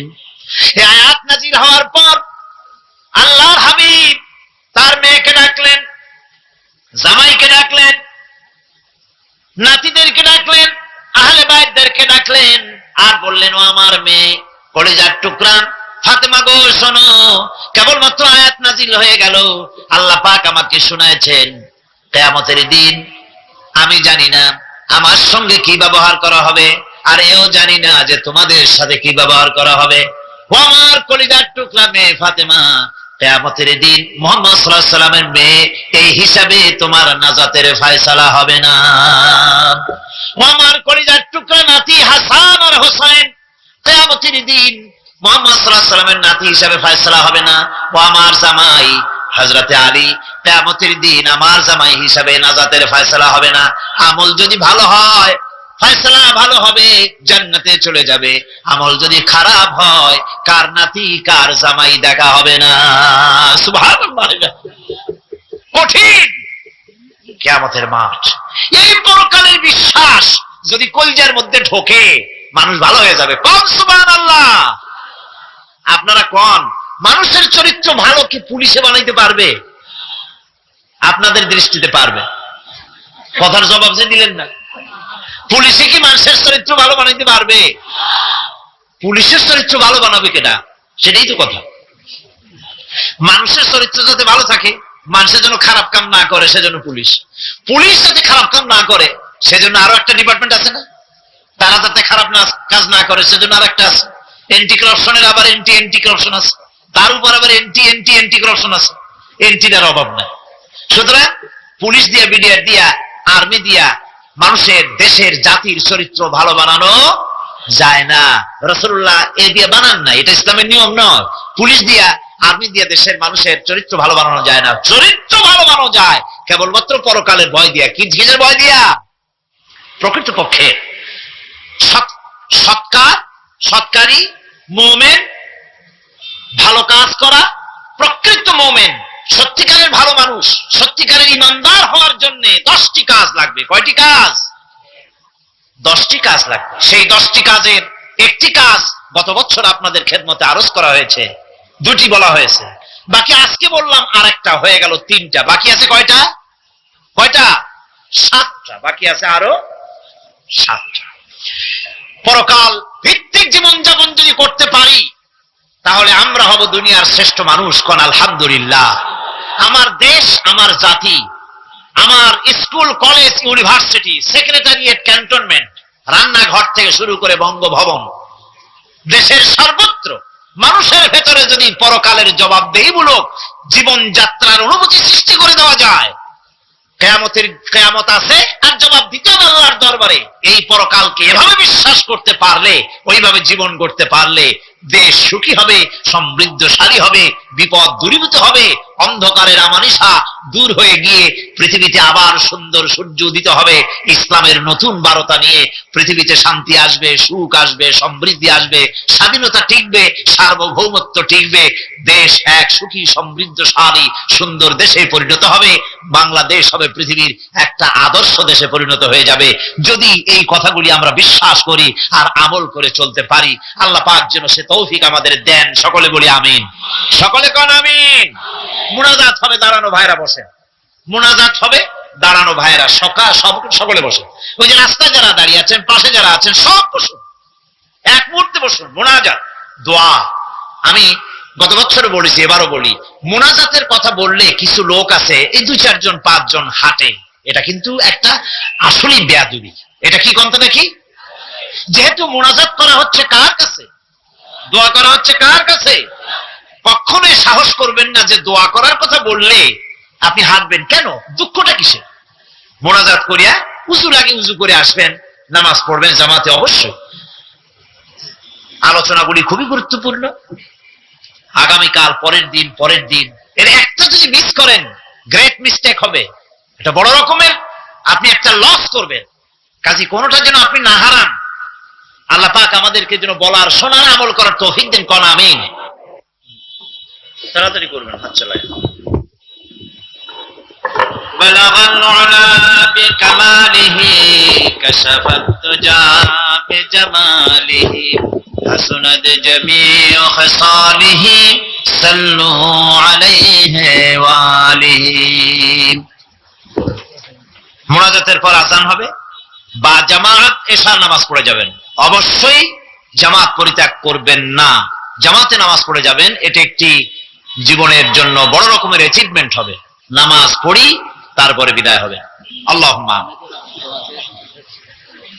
ربنا ظلمنا أنفسنا وإن لم تغفر لنا وترحمنا لنكونن من الخاسرين ربنا لا تزغ قلوبنا بعد إذ هديتنا وهب لنا من لدنك رحمة إنك أنت الوهاب। আয় আল্লাহ তাআলা, হাজার হাজার মুসলমান নরনারী দীর্ঘক্ষণ ধরে তোমার কোরআনে কারিমের আলোচনা শুনেছি, দরুদ ও সালাম পড়েছি, জিকির আজকার করেছি। মেহেরবানি করে সওয়াবটুকু জনাবে মুহাম্মদুর রাসূলুল্লাহ সাল্লাল্লাহু আলাইহি ওয়াসাল্লামের রূহ মুবারকে পৌঁছায় দাও। আল্লাহ তাআলা, तमाम পৃথিবীর মাটির নিচে যত মুমিন মুমিনাত শুয়ে আছেন তাদের আরওয়ার পরে সওয়াব পৌঁছায় দাও। রব্বুল আলামিন, আমাদের মধ্য থেকে মা বাপ যাদের দুনিয়া থেকে বিদায় হয়ে গেছে, কবরগুলিকে জান্নাতের টুকরা বানায়া দাও। রব্বির হামহুমা কামা রব্বায়ানি সগীরা। সকলে পড়েন রব্বির হামহুমা কামা রব্বায়ানি সগীরা। আয় আল্লাহ তাআলা, আমাদের পীর মুর্শিদ, আমাদের উস্তাদ, আমাদের ভাই বোন, আত্মীয় স্বজন যার যা মারা গেছে সকলকে ক্ষমা করে দাও। গোটা পৃথিবীতে আজকে যত মুসলমান বেঁচে আছেন সমস্ত মুসলমানদের গুনাহ খাতা মাফ করে দাও। সমস্ত মুসলমানদেরকে এক বানায় দাও, নেক বানায় দাও। মুসলমানদের জিন্দেগির গুনাহ খাতা মাফ করে দাও। হায় আল্লাহ তাআলা, আমরা সারা জীবন গুনাহ করেছি, গুনাহ করে জীবনটারে নষ্ট করে ফেলেছি। মাবুদ গো, দয়া করে জীবনের সব গুনাহগুলি আজ তুমি ক্ষমা করে দাও। আয় আল্লাহ তাআলা, কোরআনে কারীমের মাহফিলকে আমরা থাকবো না, আমরা তো চলে যাব, বিদায় হব। আয় আল্লাহ, এই মাহফিল যেন শেষ না হয়, কিয়ামত পর্যন্ত প্রতি বছর মাহফিল হতে পারে কোরআনের। এই যাত্রা যেন ভঙ্গ না হয়ে যায়। আয় আল্লাহ তাআলা, এই পবিত্র অনুষ্ঠান যেন শেষ না হয়ে যায়, প্রতি বছর হতে পারে। তুমি মেহেরবানি করে সিলসিলা জারি রেখে দিও। কোরআনে কারীমের আজমত, কোরআনের বরকত দিয়ে আল্লাহ তুমি আমাদেরকে মালামাল করে দাও। তোমার শেষ হেদায়েতের, সর্বশেষ হেদায়েতের কিতাবকে আমরা যেন আমাদের জীবনের হেদায়েতের উৎস হিসেবে গ্রহণ করতে পারি, আমল করতে পারি, তৌফিক আমাদের দিয়ে দাও। রব্বানা তাকাব্বাল মিন্না ইন্নাকা আনতাস সামিউল আলিম ওয়া তুব আলাইনা ইন্নাকা আনতাত তাওয়াবুর রহিম। সুবহান রাব্বিকা রাব্বিল ইজ্জাতি আম্মা ইয়াসিফুন ওয়া সালামুন আলাল মুরসালিন আলহামদুলিল্লাহি রাব্বিল আলামিন। ওয়াজআল আখিরা কালিমাতিনা ইনদাল মাউত লা ইলাহা ইল্লাল্লাহু মুহাম্মাদুর রাসূলুল্লাহ।